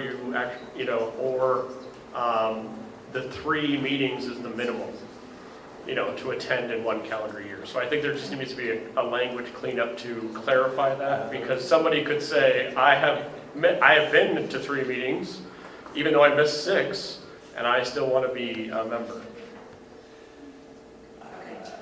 So I'm just going to bring the microphone up and see if this fits for you, and then we'll be done with this section. And John's got a question. Okay, so let me just quickly say, and then John, I'll have you. Actually, that section needs to be cleaned up, Yeah. because I could also say that, well, what is failing to attend a meeting? We need to make some allowances, and I'm thinking of my neighbor Dave Oletsky. Correct. That's exactly where I'm headed. Medical. So we got to get that in somewhere. I think line 113 through 115 need to be cleaned up in a very certain way. I think if you, for example, if Vern's not here and Nancy's here, well, Vern's physically not here, he's a member, but he's being replaced, does that mean that you failed to attend 3 meetings? I mean, and where do we make, Carrie's on maternity leave, and she announced that, 2 months ago. Okay, we've got people who have issues here, and who have been very straightforward and have told us that they're not going to be involved. So I just think that we need to, So why don't, AE's got, okay. This is easily fixed. yeah, no, that's. Yeah, the beautiful lawyer will fix it, but I just, Just by way of definition, I think member would be the entity, and if neither the person or the alternate shows up. But I do have questions when the actual representative is not showing up but the alternate seems to be the staple. Right. And we need to clarify that, and I really don't want to go into individual examples, because that's not the point. Right. But something for us to think Yeah. about. It really isn't the point. Because maybe it's okay, but we need it to be clear. Okay. So, because we do have this member alternate piece, so let's do this. I think getting through that other piece and establishing, the neighborhoods and whatever, that would make good progress. I will work with our facilitator/attorney on some language about the unexcused absences, and we'll incorporate that in the next draft. And then that means the next section that we'll hit when we come back next week is the meetings. And really,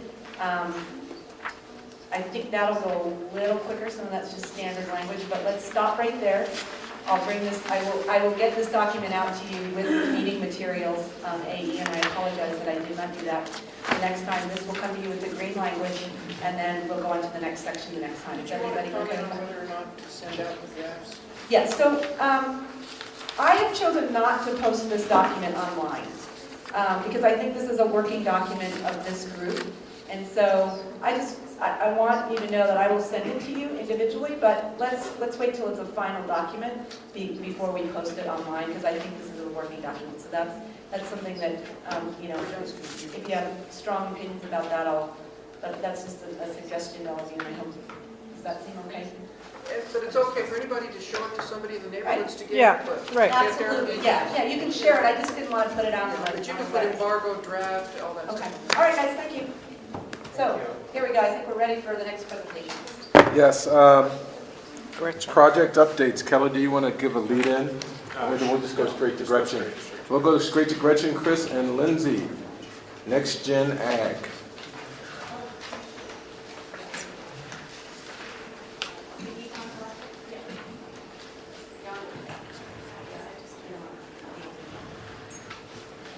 I think you want this mic.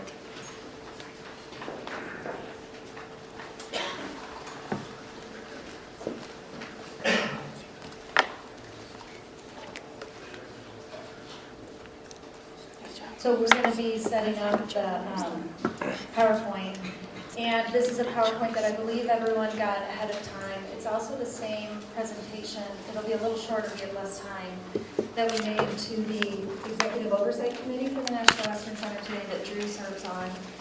So I will be here for the full meeting, and if folks have questions afterwards, if there's more to follow up on, we'll be available for that too. Also, as I should introduce myself again. I'm Gretchen Hollera. I'm the city's deputy CFO, and I'm also have asked to be part of the National Western Center team at the city, so I serve in both roles. Steph Adams, our budget director, had to leave as well, so if folks have questions about her presentation, I'm happy to answer those after the meeting too. We were here, the AECOM team and I, Chris Brewer, will be doing most of the presentation. Lindsay and Nick from AECOM are in the back of the room too. We engaged this team over 6 months ago to look at the economics of the site for the National Western Center as it's envisioned. And we were here with the CAC a couple of months ago. We passed out a pretty specific set of tasks that we were going to have AECOM undertake, and we had a discussion with some questions about why we were doing this study and what we were hoping to accomplish. So I'll start out with just a quick summary of that. When we think about the site and the work that's been done to date by the city and the partners, we've had a lot of emphasis on the current condition, the current activities of the WSSA and the National Western that fed into the Regional Tourism Act application on recreation and competition and education that the National Western currently engages in. So we have lots of detail there. We also have been given lots of detail from our partners at CSU on the education and research components that they want to bring to the site. What we realized is we did not have a lot of information around how we thought the economics of the site would work. And the fact is that folks are really interested in this site, not just for bringing new events to the site. I think there were a number of calls that, Paul, that you received right after the 2C ballot measure passed, and folks said, great, we'd like to bring our event there next year. And we said, great, we hope to have a campus, phase 1 and 2 campus built in the next 10 years. But we also needed to know how to respond to folks that want to be part of next generation economic activity. We had a good head start. CSU had done a report, I believe we passed out a link to that last time, identifying 13 clusters of agriculture-related businesses that might be a good fit for the mission of this campus, the connection to the neighborhoods. And what this exercise gives us is it's really an exercise in information gathering. So what we're going to present to you tonight is the information that we've learned by doing a pretty deep dive into, it's something called NAICS codes, NAICS codes, where businesses self-register and they explain what type of industry they are. So we've looked at the neighborhoods, Denver, the surrounding metro area, the Front Range. We put this in the context of Colorado. And it's an information gathering exercise to what companies what types of sectors of industries could work well in this setting. One thing we did hear from you last time, and you'll see in the map that we've provided, we actually had a follow-up meeting with NOLA and some other folks out at the Grow House. And one of the biggest challenges at understanding the economics of the site is just getting data. And what we added to our scope and what we are going to provide to whoever needs it, we did a more detailed listing of community businesses, folks that had registered with these codes, and happy to provide that. We just were able to expand our information gathering and want to share that as a resource. What you won't see out of this presentation, we consider this economic study version 1.0. You won't see a specific plan to go in and recruit businesses and provide jobs and what that workforce training will be. We are hopeful that we're going to connect the dots on that in an economic study version 2.0. This work takes us from 50,000 square feet. Here are all of the ag industry possibilities that you could relate to the site. It takes us down to 20,000 feet. And it says, here are the 12 or more sectors that really relate best to the site, to the community that surrounds it. And that's where we will end this study. What we'll do, as we did last time, when we are ready to go out with a deeper dive on this information and some more specific policy, if we get to a policy position, if we get to a set of activities, how we use this data, that's information we'll bring back to this group.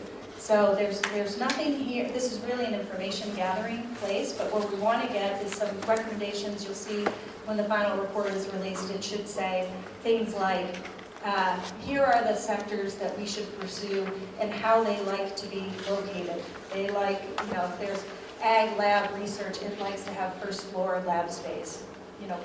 Pretty general statements like that. It would say, here are industries and here are the workforce requirements that they have, and here's how the city should start to engage a workforce discussion and the training for that middle sector workforce training. So we'll have recommendations like that coming out of it. So this is really the conclusion of the information gathering. We are hopeful to have a report in June, end of June, early July, and that will be something that we'll share with all of you. We're happy to come back and present it. I've already taken too many of Chris's minutes for the 10 minutes that we had, but I wanted to put this in context because it has, as Drew pointed out, the possibility for some exciting and changes, but changes that need to be carefully managed. So what this gives us is the information we need to engage in those discussions. And that's information for this group, for the city, for the partners, to share and look at and dissect and come up with next steps from here.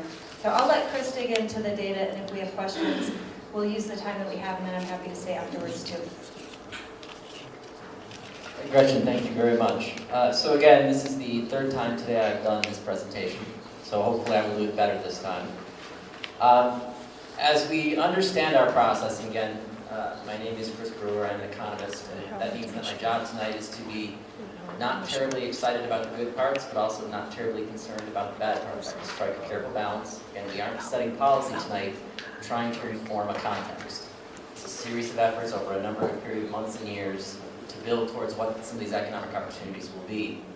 And again, as Kelly has said many times, and as I do believe, we do get to this very lofty but very ambitious notion of, again, local impact and global reach. We have a site that has the potential to play and have an impact on a much larger market. And again, to the neighborhood, that may be too lofty of an idea, but, and again, even for an economist to think about those sorts of ideas, they're important because we're establishing vision now. We're establishing some of the expectations for the project.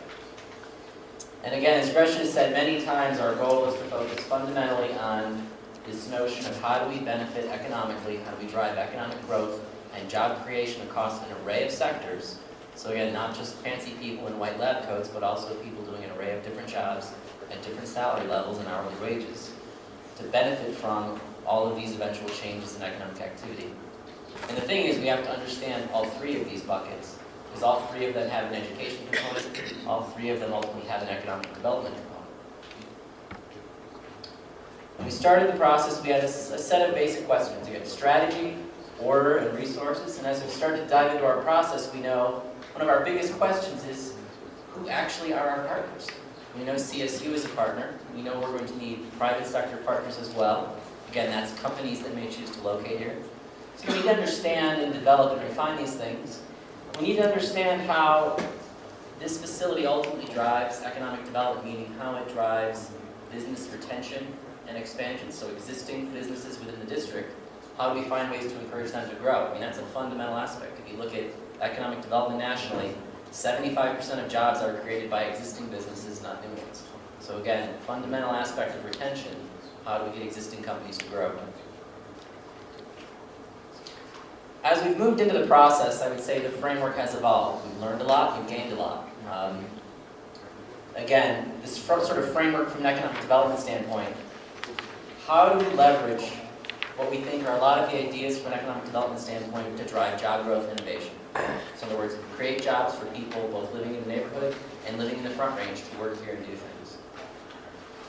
As part of this project, we're going to be doing infrastructure, and that infrastructure will likely change access through the region. So we have to understand, again, that map you have in front of you, the core National Western Center, but also this broader area of influence.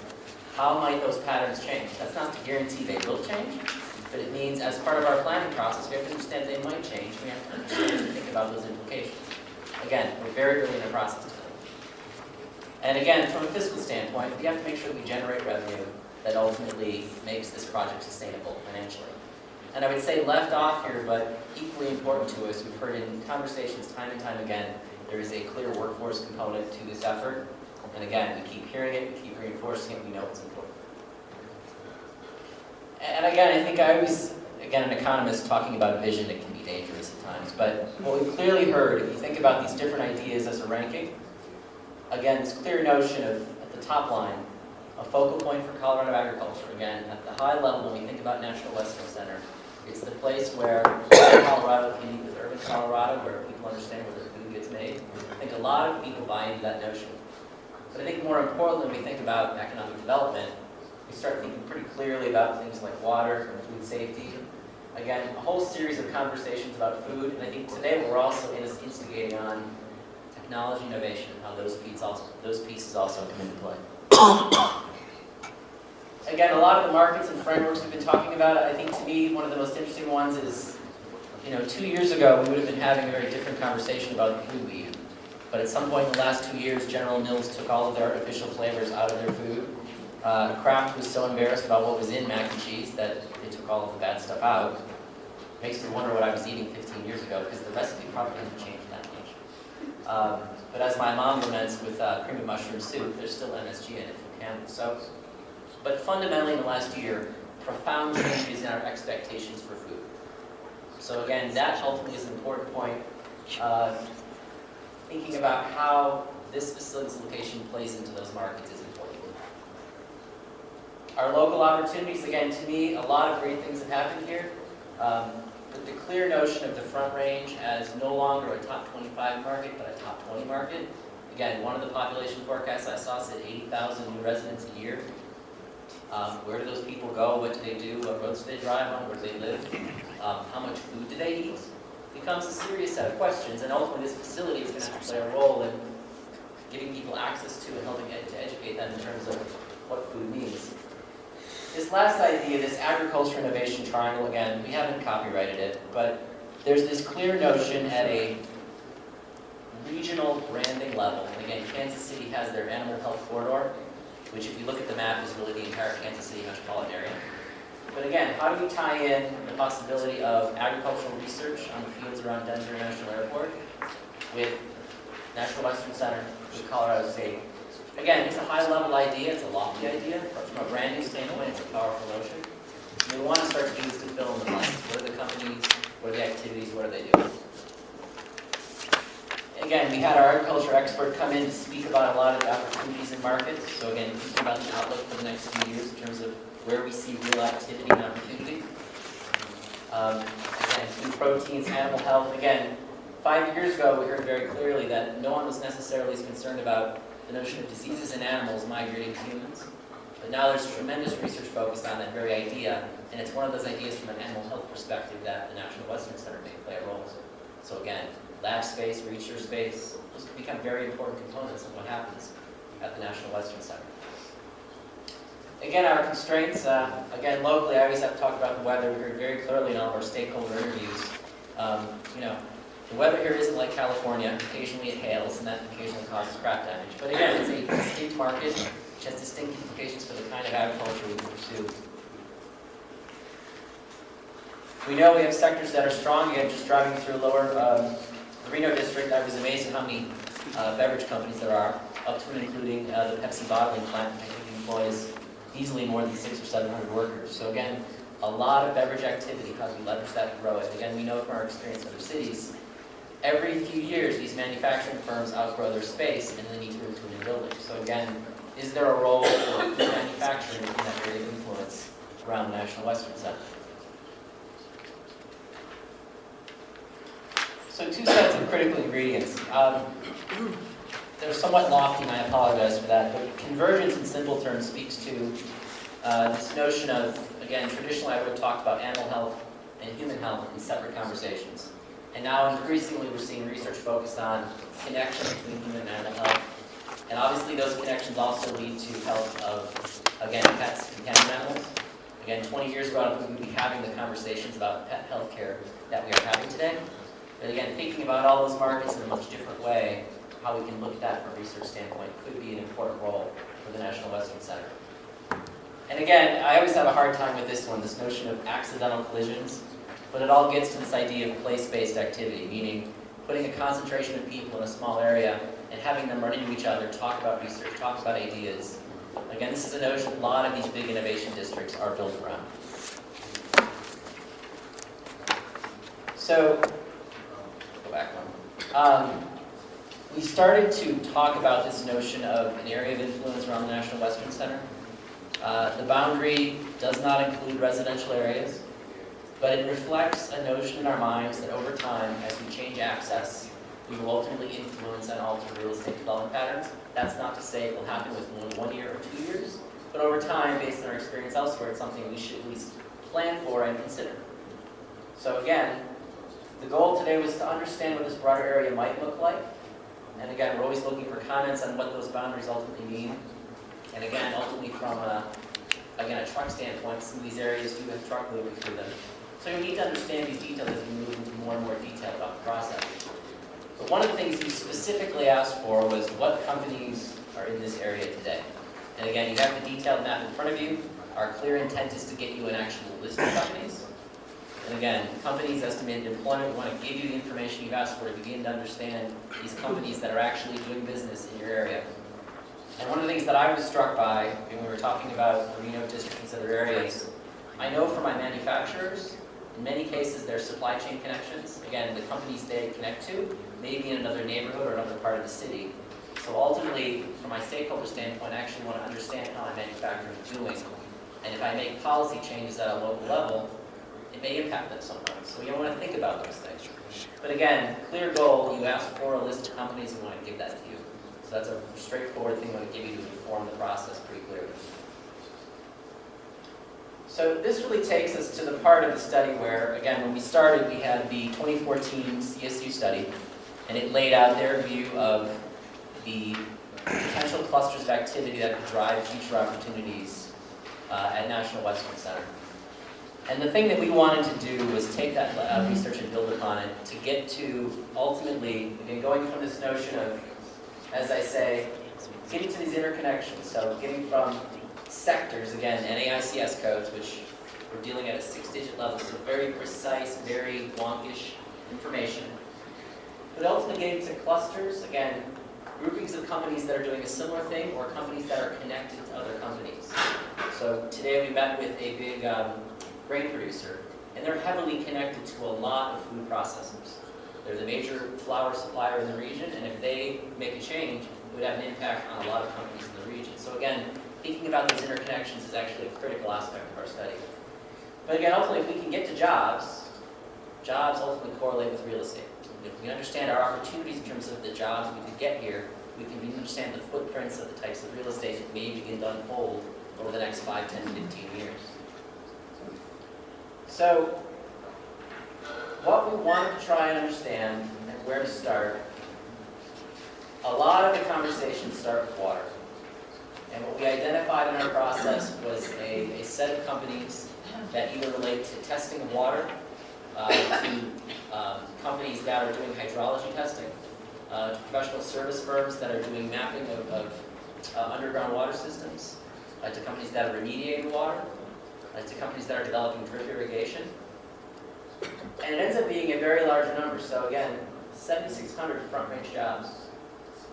We know that water is a critical element in manufacturing the cattle and dairy, specialty foods, beverages, which I think we also understand. Again, these are all roughly similar, 7,000, 9,000, 8,000, 7,000 jobs.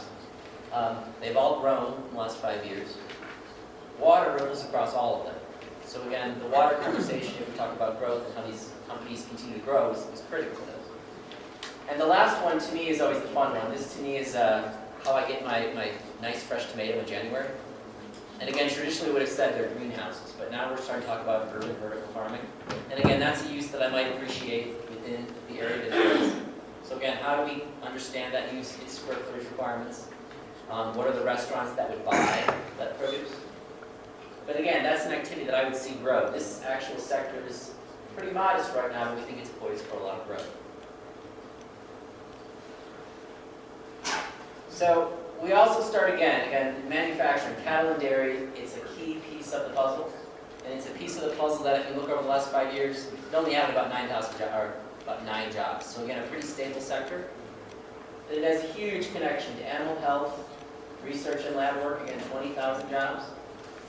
And again, some of these are, retail. This is a pet doctor's office. But a lot of it is actual biotech, biomedical research, probably about half of those jobs. And it's been growing strongly. So again, a sector we want to understand how we can leverage it and build on it. And then last but not least, we see 3 sectors here that are small today. 500 jobs in software, sensors and instruments, about 600 jobs, and then what I would call aerospace, again, unmanned drone surveillance systems. Again, these all have significant agricultural implications. Small today, huge potential for growth. And then last but not least, 3 somewhat related sectors. We talk about a number of companies that have a regional headquarters operation here. They are ag-related. We talk about potentially a financial services element. Again, we have a number of companies that provide loans to the farming community in the Front Range. And again, significant jobs in both cases, probably about, around 4,000 jobs. We see 2 sectors here that we have to do a little more research on. But again, obviously it's reasonable to assume that we would have a supporting retail component of the community. Not a destination retail component, but clearly supporting retail, restaurants, that sort of thing. But more importantly, again, we're talking about exhibition space, we're talking about meetings and events, and that triggers with it a related need for supporting employment to maintain and run those events. Again, we can see that related to the convention center, and we can see a similar cluster of activity in this area as well. And really, last but not least, I think there is a wholesale food conversation. Again, modest growth over the last 5 years, but we're in an area where we would expect to see some land potentially develop for that kind of use. Again, it's a larger building, but it's one thing we ought to at least consider looking at as we move forward. So again, this is a lot to absorb, and part of it is we have to get the report out to process it in detail, understand implications in the coming months. So there's a clear set of implications for us to refine this information. Again, our clear goal, we have to get to companies. Companies that are interested in what we do and that want to grow and that can drive activity at the National Western Center. That's the core goal over the coming months, is to get to the companies that are driving growth. We're obviously here tonight, we're starting a conversation about feedback. Again, this is the goal of the next 2 weeks as we get to the final report. And then obviously all of this, as Gretchen says, flows into what will likely be a current study to get much more into the weeds about which companies, which sectors, which opportunities for the community and for the region, the entire country. Questions, comments? Good, no questions? You said about the list of companies. The list of companies that you're going to go over. Yes. And that will include the number of employees in each of those companies? The list will include probably a 2015 estimate of what we think the number of jobs is. So Chris, repeat the question so that everybody. The data we're going to be providing is an estimate of what we think the number of jobs for each of these companies was in 2015. It will be an estimate.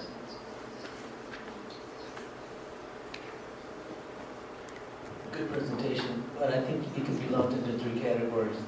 Modernization, when you lump in all to technology. Preservation, how do you keep the companies here? How do you preserve them and keep them going? Sustainability, preservation, and modernization. To me, you have 3 simple components. The whole presentation will come down to those 3 components.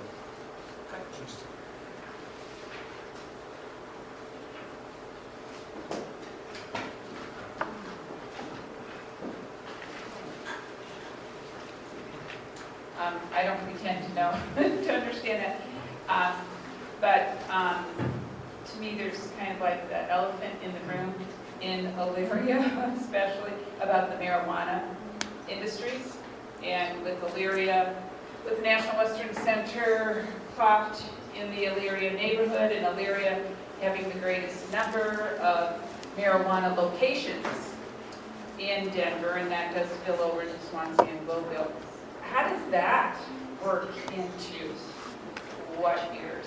I didn't see anything on the map that said marijuana industries there, but that certainly does impact what the development and bringing in other industries and businesses in Globeville, Elyria, Swansea. I know from our perspective, Jeff Romine and I have talked about marijuana and hemp a fair amount. I think for us, the initial goal was to, again, because a number of these businesses don't show up in some of the state employment records yet. So again, getting identification of them and pulling them into the process. I think what we always struggle with is that at the federal level, there's still a lot of confusion about policy. Jeff and I clearly want to think about how we frame that opportunity. I think part of it gets down to real estate, who's going to pay the highest rent. But also over time, how does the industry transition? I think that's what we have to understand. So I would say that the big output of this study are those circles, those clusters which bump into one another, which present opportunities. We are not pursuing opportunities outside of what those circles say. So we are looking at water as it relates to cattle, as it relates to beverages. We will not have a circle in the study that talks about the marijuana industry. What we need to make sure is that our data, that we're getting the right data to concentrate on those sectors. And those are really about the heritage of the site and the heritage of the communities. So that's where our focus is, and I'm not going to say more about it other than it's just not going to be a focus of this study. I got a question for you. I think it's first. Okay. We'll do A, and then we'll have Vern as the last question on this area so we can move on. Just put an exclamation point on the clusters being a great idea. The Department of Labor uses this model in the workforce development block grants here in the last phase of workforce development in the city for anybody that's involved in that, because it's an integrated economy.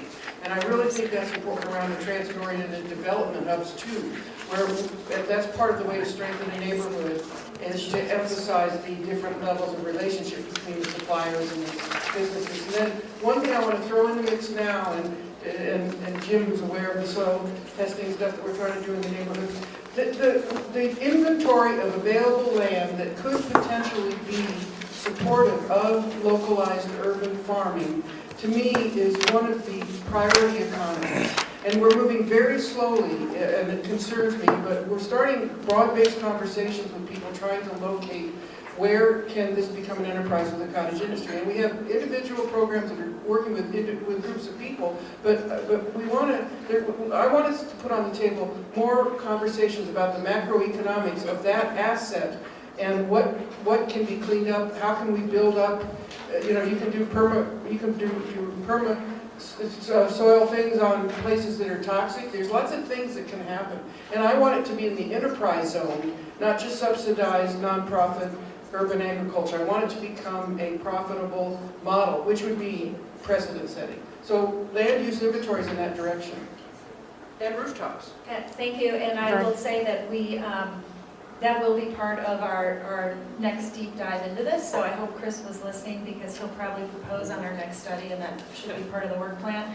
One thing we didn't add is that we are looking at a lot of data around hourly wage for those different sectors, so that will be in our final report too, because it's an important thing that the city's not just looking for the companies that want to come, but the companies that fit the site and the companies that bring good jobs. Okay, I have a couple of questions, and I think Nancy's question was a little misunderstood. In your study, you're not speaking to whether there's any negative impact from the marijuana industry, because obviously they're going to be able to afford to pay the higher rents, which could affect negatively on what you're presenting here. And so I guess the question is, was more so not to discuss their benefit, but more or less how would a negative impact that. And then secondly, my other question is, how's the benefit, what specifically is going to be the benefit to the community itself? And thank you for the clarification too. It sounds like the scope of this study is about the forward-looking clusters. And it sounds like, and that's quite another task on the city or our new NWC-CAC director, but it would be great to have our marijuana team for the city. There's a Mayor's Office of Marijuana Policy. It's a citywide discussion that is really hitting home for these communities, and I'd love to actually have them come in and talk about those existing businesses and strategies and land use discussions that are happening. They're just, I don't have the right team here to talk about that.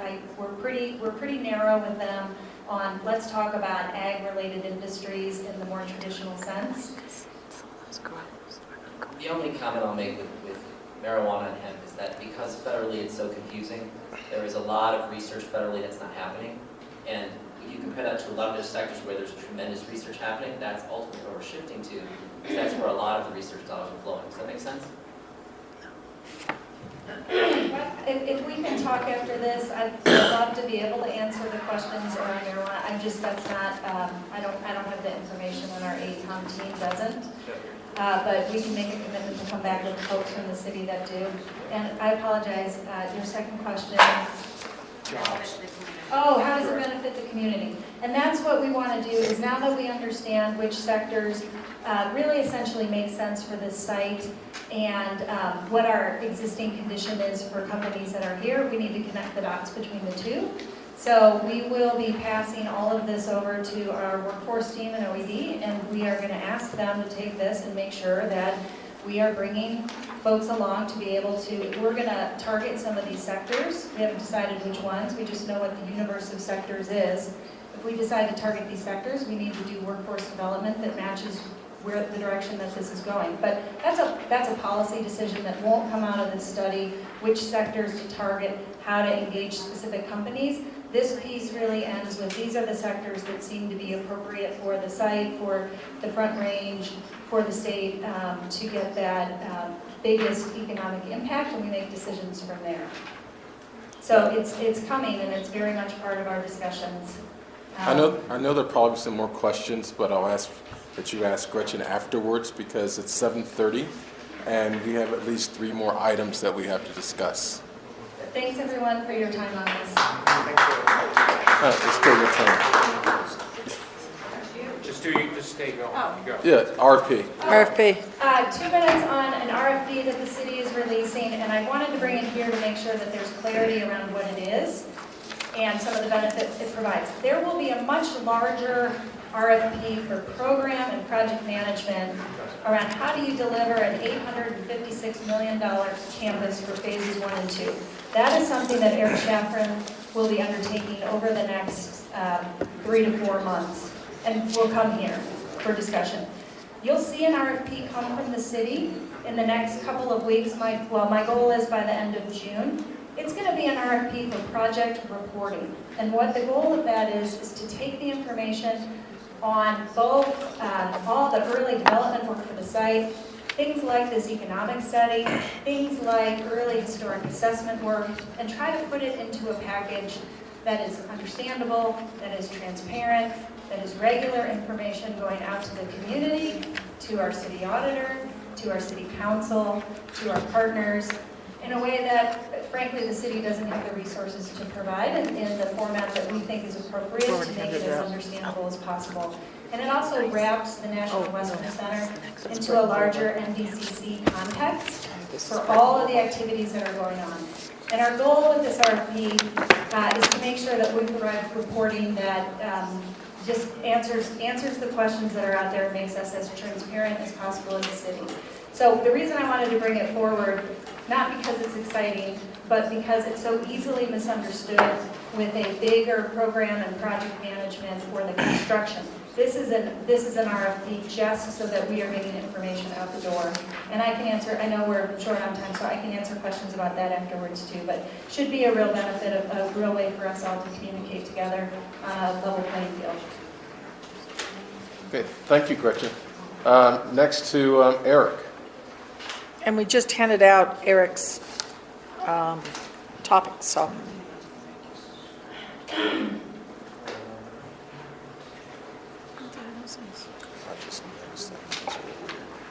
This one.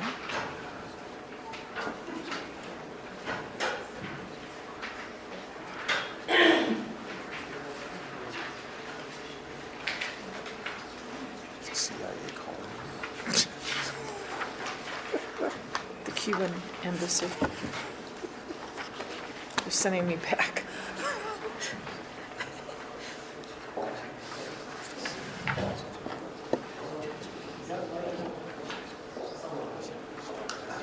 Okay, so the city is launching a process to continue the work that we've done, that we completed in July of last year regarding the design of Brighton Boulevard from 44th up to Race Course.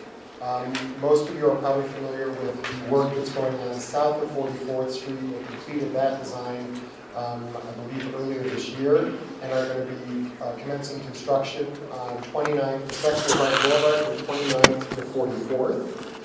And we are continuing that work up to the north, up to the northern edge of the National Western Center program area. So we started this process about a year ago, and we presented the results of our preliminary design to the CAC in July of last year. And that design drew on the design that was recommended, or the recommendations that were developed in the Global Area Response and Neighborhood Plans, as well as the National Western Center Master Plan. And that preliminary design, 30% design, completed in July.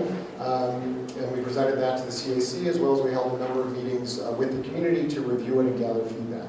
So we're launching an RFP process now with the hopes of hitting the street within the next month and a half, and bringing on board a designer to take us through complete design, 100% design, for the stretch of Brighton Boulevard from 44th all the way up to Race Course. There are 6 components to that design, and I'll walk through those really quickly. At the far left, the light blue area is 44th to 47th. That portion of Brighton Boulevard, and I apologize, it's oriented, north is this way, south is that way. This is the BNSF main line that runs through National Western Center. I-70 is right here, running through the 44th to 47th section, and up here is Race Court. So the light blue section down on the left side is the portion of Bright Boulevard that is within CDOT's purview. What that means is that when CDOT selects their developer for the Central 70 project, they will be building that portion of Brighton Boulevard as part of their larger project. So what we have done is when we completed our preliminary design, we provided CDOT with that preliminary design, and we're working with CDOT to ensure that what they provide to the developer to build is the design that we want, that works well for the neighborhood, works well for National Western Center. The next stretch of Brighton Boulevard, which is from 47th, the dark blue section from 47th up to Race Court, we will be taking that to 100% design. I should make clear, the light blue section, CDOT will be taking to 100% design, and we will be coordinating closely with them on that design. But we're not going to take that design further. They will complete that design using our recommendations. But the rest of the blue section, the rest of Brighton Boulevard from 47th up to Race Court, we will be taking to final design.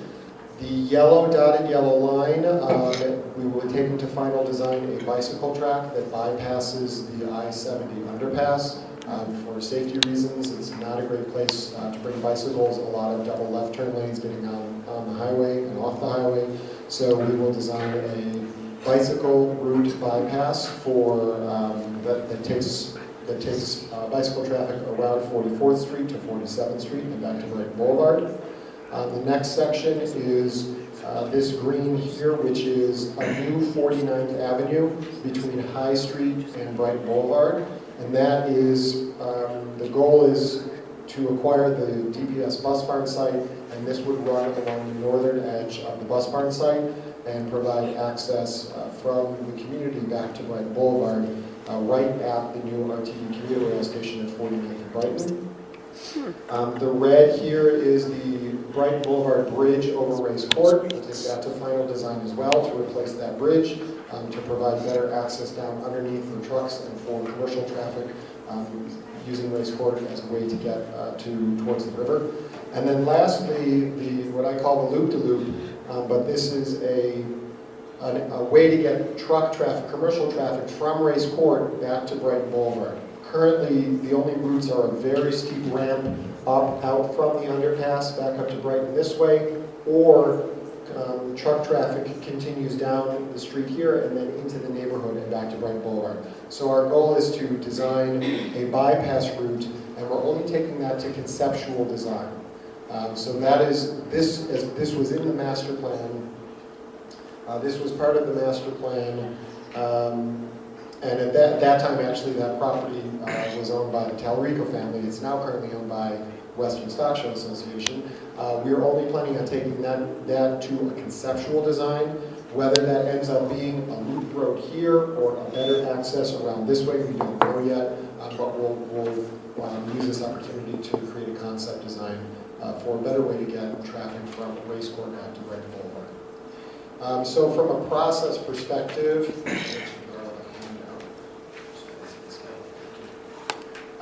we will be spending the rest of this year. It takes about 5 months to get an RFP through the city, so we'll be spending the rest of this year in the RFP process with the hopes of issuing a notice to proceed to a design team at the beginning of next year. We anticipate about 9 months of design and then launch into construction. And our hope is to utilize the existing contract that we have with Kiewit Construction, our integrated contractor, who are building Brighton Boulevard south of 44th, to use them to construct the roadway up to Race Court. And the timing of this, it's a relatively fast process. Our goal is to put the road into service when the new RTD station comes online towards the end of third quarter of 2018. We'd like to have the road there so that it's in place when the train actually starts running to the 49th and Brighton station right over here. Our goal, as with the preliminary design, we will have an involved community engagement process. So we'll be bringing design concepts back to CAC for review and feedback. We will also hold public meetings throughout the process to ensure that the community is involved in the process, understands the design that we're contemplating, and has an opportunity to provide feedback. And lastly, as a reminder, The road will be widening, but it will be widening to the west. So we'll be holding the east curb line here. The only improvements to the east of the curb line will be the new 49th Street here. Again, the loop-to-loop is not something that we'll be building yet, we're just putting the concept together for it. And all of the expansion will be to the west, taking the roadway from, I think it's approximately 50 or 60 feet right now, taking that to a 90-foot right-of-way. Expansion will be to the west into the National Western Center property that we either the Western Stock Show Association owns, or one of the process of working with owners to buy. So that is the project. Does anybody have any questions? Yes. So Eric, the loop-de-loop, which you say you're only taking through design, but the conceptual design of the loop-de-loop from, I guess that goes under the bridge, under Brighton Boulevard, right? You're going to redo that underpass? Yeah, that's the goal. Yeah. Is that to accommodate truck traffic? And why, I mean, so we're adding truck traffic to Brighton Boulevard. Is that what's happening? I mean, I thought there were some visions to kind of get out of Brighton Boulevard with something up at 52nd Avenue, redoing the underpass at Brighton Boulevard under the Burlington Northern tracks up at the far point of Riverside Cemetery. I thought there was a widening there and then directing trucks over to Vasquez Boulevard to try to take trucks out of these neighborhoods. And it sounds like now we're making better truck access for Brighton Boulevard. That's what, I didn't know this was part of this. So it's not specifically to generate more truck traffic. There currently is a long race court. There are currently a number of businesses that operate there now. Yeah. And additionally, this will be the northern entrance to the National Western Center for exhibitors and for presenters. And we think of it really as back of house access to the equestrian center and to the livestock facility. So they would enter a long race course, so they would come down to the underpass, run a long race court, and then access the new facilities from the north, so that we're not bringing a lot of that traffic, a lot of that vendor and truck traffic, or traffic that's queuing to load horses or livestock into those facilities, so that that traffic is not clustered around the nexus of activity that we'd like to be front of house, or rather providing an entryway for those folks to get to back of house from the north end of the National Western Center. If that makes sense, I think that was discussed in the master plan too, the back. That's going to become really important, Drew, when you think about the equine sports medicine facility and the equestrian center being at the north end of the campus, and the year-round activity that will happen at the equestrian center, having better access for those large trucks and trailers to get into that site, which today is very deficient, is going to be very important. Where would that traffic come from? Well, it depends on where they're coming from. I mean, they're going to come from all over the country for large Like equestrian what channels. main ways? What main ways? They would come off, I mean, many of them will come off of I-70 if they're coming from the Midwest. I mean, it just depends on the show, but many of them will come from either off of I-70 or, depending if they're coming westbound, they might get off on 51st or for the new Betty Cram Drive and then take the new National Western Drive, which will run parallel, it's the new road, back over to Race Court. So it just depends on if they're coming westbound, they're probably going to get off one of our new bridges. And then if they're coming, if they're going eastbound, they're going to get off on one of the new bridges. If they're headed westbound, they're going to get off on either Brighton or they might get off on another road to get them over here. But I mean, that's part of our Colville Swansea, the master traffic plan that we're working on right now. And we have a parking plan that we're also working on for this site that will start to identify the best route to get those trucks in and avoid getting through the neighborhoods. So those haven't even started yet. Any other questions for Eric? Okay. Anna Jones. Anna's been waiting for a while. Oh, is there another question? No. Maybe somebody? Eric, no. Microphones. Yeah, there you go. Anna Jones. Go Anna. Okay. Bring the mic to you.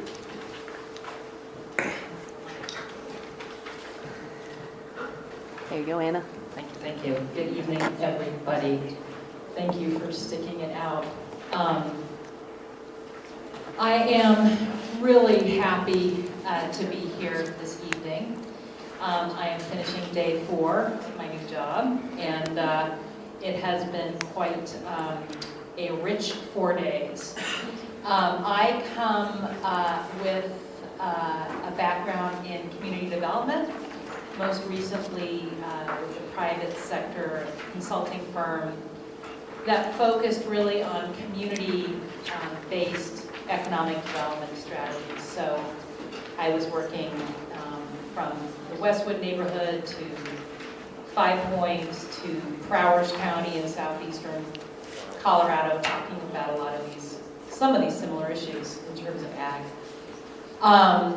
So my real passion and my interest lies with community and neighborhood issues. A lot of the issues that have been raised this evening and that I've certainly heard over the last 4 days. I know I'm just scratching the surface here, but I'm just excited to get going. And AE mentioned Michael and I were in Swansea this morning and had quite a interesting conversation with parents there, and look forward to expanding upon all of that.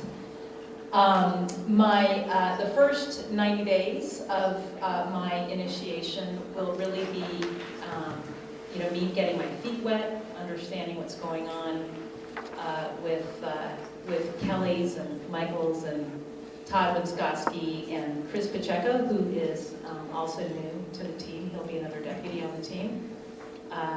We will get ourselves indoctrinated, and I really want to primarily listen and listen and listen. We're going to put together, with Kelly and Michael's help, we're going to put together a list of folks to start speaking with, and we are getting that underway starting the week after next. So I hope to reach out to all of you in one format or another here within the next 3 months or so, and listen and learn and look forward to it. We are having a meet and greet next June 1st at the Grow House from 5:30 to 7. And the whole new NWC-CAC team will be there. Please come if you can. We would love to have more time to interact with you guys. And just quickly about me, I'm from Denver. I grew up here. Went to Manual High School, went around and about different parts of the country and the world, and came back because this is where my heart is. So with that, I know it's late and everybody's pretty tired, but if you have any questions, I'm happy to take them. Okay, I guess that's it. Okay, thanks. Thanks very much. Oh, I'll take the mic back.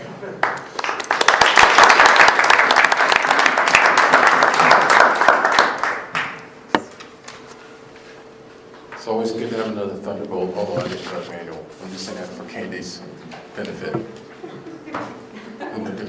We could do a cheer. Is there anything else for the good of the order? Seeing none, we're adjourned. Hey, wait. Don't blink, Marty.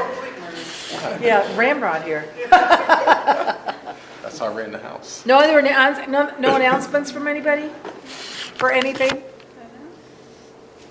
Okay. We're done.